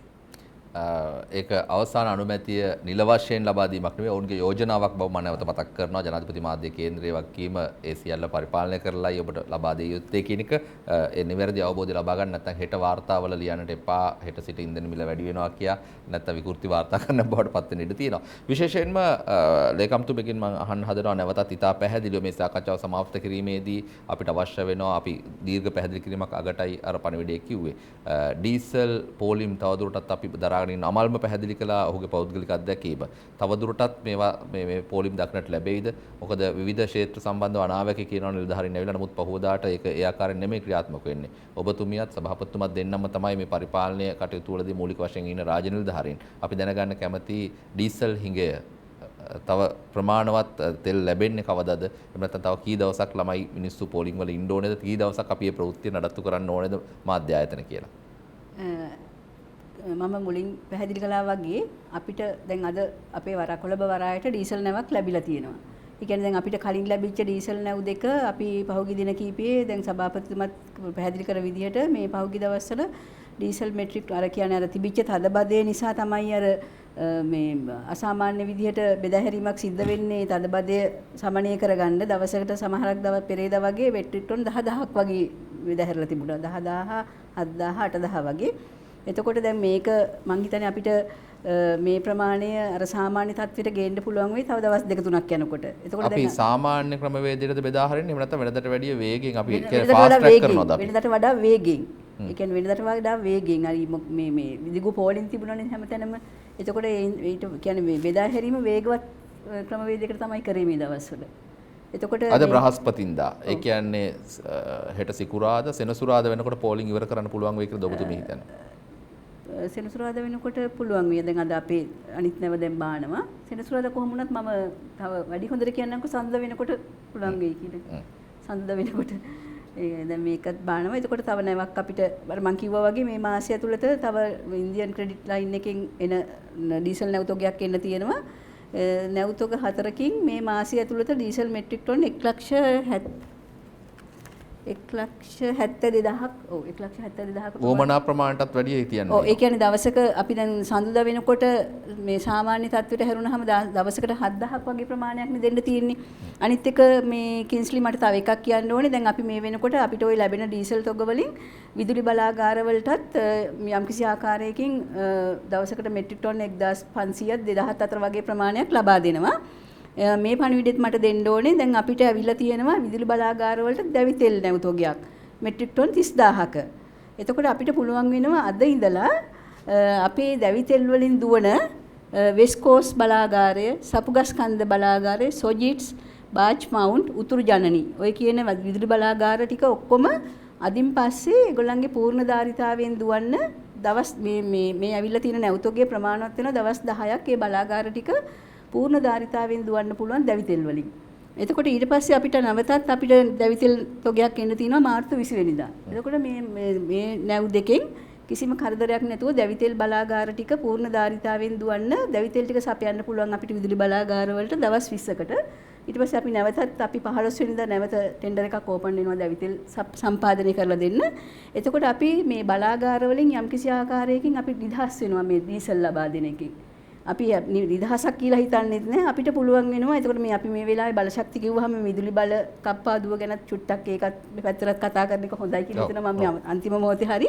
එතකොට අපිට පුළුවන් වෙනවා අපි දැන් මේ වෙනකොට වෙස්ට් කෝස්ට් එක ප්‍රධාන වශයෙන් නිර්මාණය කරලා තියෙන දැවිතෙල් වලින් දුවන්න. නමුත් මේ දවස්වල අපිට දැවිතෙල් දෙන්න තිබිච්ච නැති හින්දා ඒකට අපි දුන්නේ ඩීසල්. ඩීසල් වලින් දුවන්න පුළුවන් එක. එතකොට අපිට පුළුවන් වෙනවා හෙට ඉඳලා මේ වෙස්ට් කෝස්ට් එකට දුන්න ඩීසල් ටික කැලණි 30ට දෙන්න. කැලණි 30 ඩීසල් බලාගාරයට දෙන්න. එතකොට කැලණි 30 ඩීසල් බලාගාරයට දවසට අපිට මෙට්‍රික් ටොන් 1000ක් විතර දුන්නාම මේ විදුලි බල ප්‍රශ්නෙත් සෑහෙන තරම් දුරකට හෙට ඉඳලා විසඳෙනවා කියන එක කියන්න පුළුවන්. එතකොට මේ විදුලි බල ප්‍රශ්නේයි මේ අපේ ඉන්ධන ප්‍රශ්නේයි දෙකම අර අපේ කවුද අමල් මං හිතන්නේ කිව්වේ මේ අපේ අර සුපර් ඩීසල් දවසක විතර පුංචි ප්‍රශ්නයක් තිබුණා තමයි මම ඒක පිළිගන්නවා. මේ මොකද මම ඇත්තටම ඇත්ත පිළිගන්න කෙනෙක්. මේ ඒකින්ද මේ කියන්නේ ඇත්තටම සුපර් ඩීසල් ඇවිල්ලා තිබුණේ අපිට ඒක ගොඩ බා ගන්න පුංචි පරක්කුවක් වුණා. අපේ මේ ඒ වෙලාව වෙනකොට අපි වෙන මේ අපේ මේ නල මාර්ගයේ වෙන මේ තොගයක් ගොඩ බාමින් හිටින්ද පුංචි ප්‍රමාදයක් වුණා. දැන් සුපර් ඩීසල් වල ප්‍රශ්නයක් නැහැ. මේකින්ද මේ අපේ මේ සැලසුම් වලට අනුව අපිට ඒ අවශ්‍ය වෙලාවට ඩොලර් සපයා ගැනීමට අපි අවශ්‍ය තන් වලට දැනුම් දීලා තියෙනවා. මෙන්න මේ දවස්වල මේ විදිහට සැලසුම් කරලා තියෙනවා කියලා. විශේෂයෙන් මේ හැමතැනින්ම අපේ ජනාධිපති ලේකම්තුමා, මහා භාණ්ඩාගාරයේ ලේකම්තුමා, ඒ වගේම මේ මහ බැංකුව අධිපතිතුමා මේ හැම දෙනාම අපි නිරන්තරයෙන්ම මේවා සම්බන්ධ වෙලා මේ වැඩ පිළිවෙල ඉස්සරහට ගෙනියනවා. මම හිතනවා මේ ටික අපිට මේ සැලසුම්ගත ආකාරයෙන් ක්‍රියාත්මක කරලා මේ නුදුරේදීම මේ හැම සියලුම තත්ත්වයන් සමනය කරගන්න පුළුවන් වෙයි කියලා මට අවසාන වශයෙන් කියන්න පුළුවන්. අපි ප්‍රාර්ථනා කරනවා ඒ සියල්ල සාර්ථක වේවා කියලා. අලුත් සඳුදාවක් එක්ක අපි අලුත් බලාපොරොත්තුවකින් රට පටන් ගන්නට පුළුවන්. මොකද රටේ සියල්ල ධාවනය වෙන්නේ මේ හොඳ වෙලාවට ජනාධිපති කාර්යාලය මතක් කරේ අතරම ජනාධිපතිතුමාගෙන් ලැබෙන සහයත් අතිශය. මොකද සියල්ල නැත්තම් බැර වෙන්නේ ජනාධිපතිතුමාගේ කළමනාකාරීත්වය කියන වචනේ යටතට ලඝු වෙනවා. නමුත් මේ ක්‍රමවේදය ක්‍රියාත්මක වෙන්නේ කොයි ආකාරයෙන්ද? ඒවට තියෙන ගැටලු මොනවාද? ඒවායේ ප්‍රායෝගිකත්වය කොහොමද කියන එක ගැන විශේෂයෙන්ම ඊටාව රමණීය විදිහට වාක්‍ය ලියන්නට හෝ ඒවා සෝෂල් මීඩියා හරහා එහෙම නැත්නම් ප්‍රධාන ධාරාව හරහා යවන්නට ලේසි. නමුත් ප්‍රායෝගික තත්ත්වය ඔබ දැනගත යුතුයි. ඒකට විකල්ප හැදෙන්නේ කොයි ආකාරයෙන්ද? ඒ සඳහා මහජන කතිකාවත ලබා දෙන්නේ කොහොමද?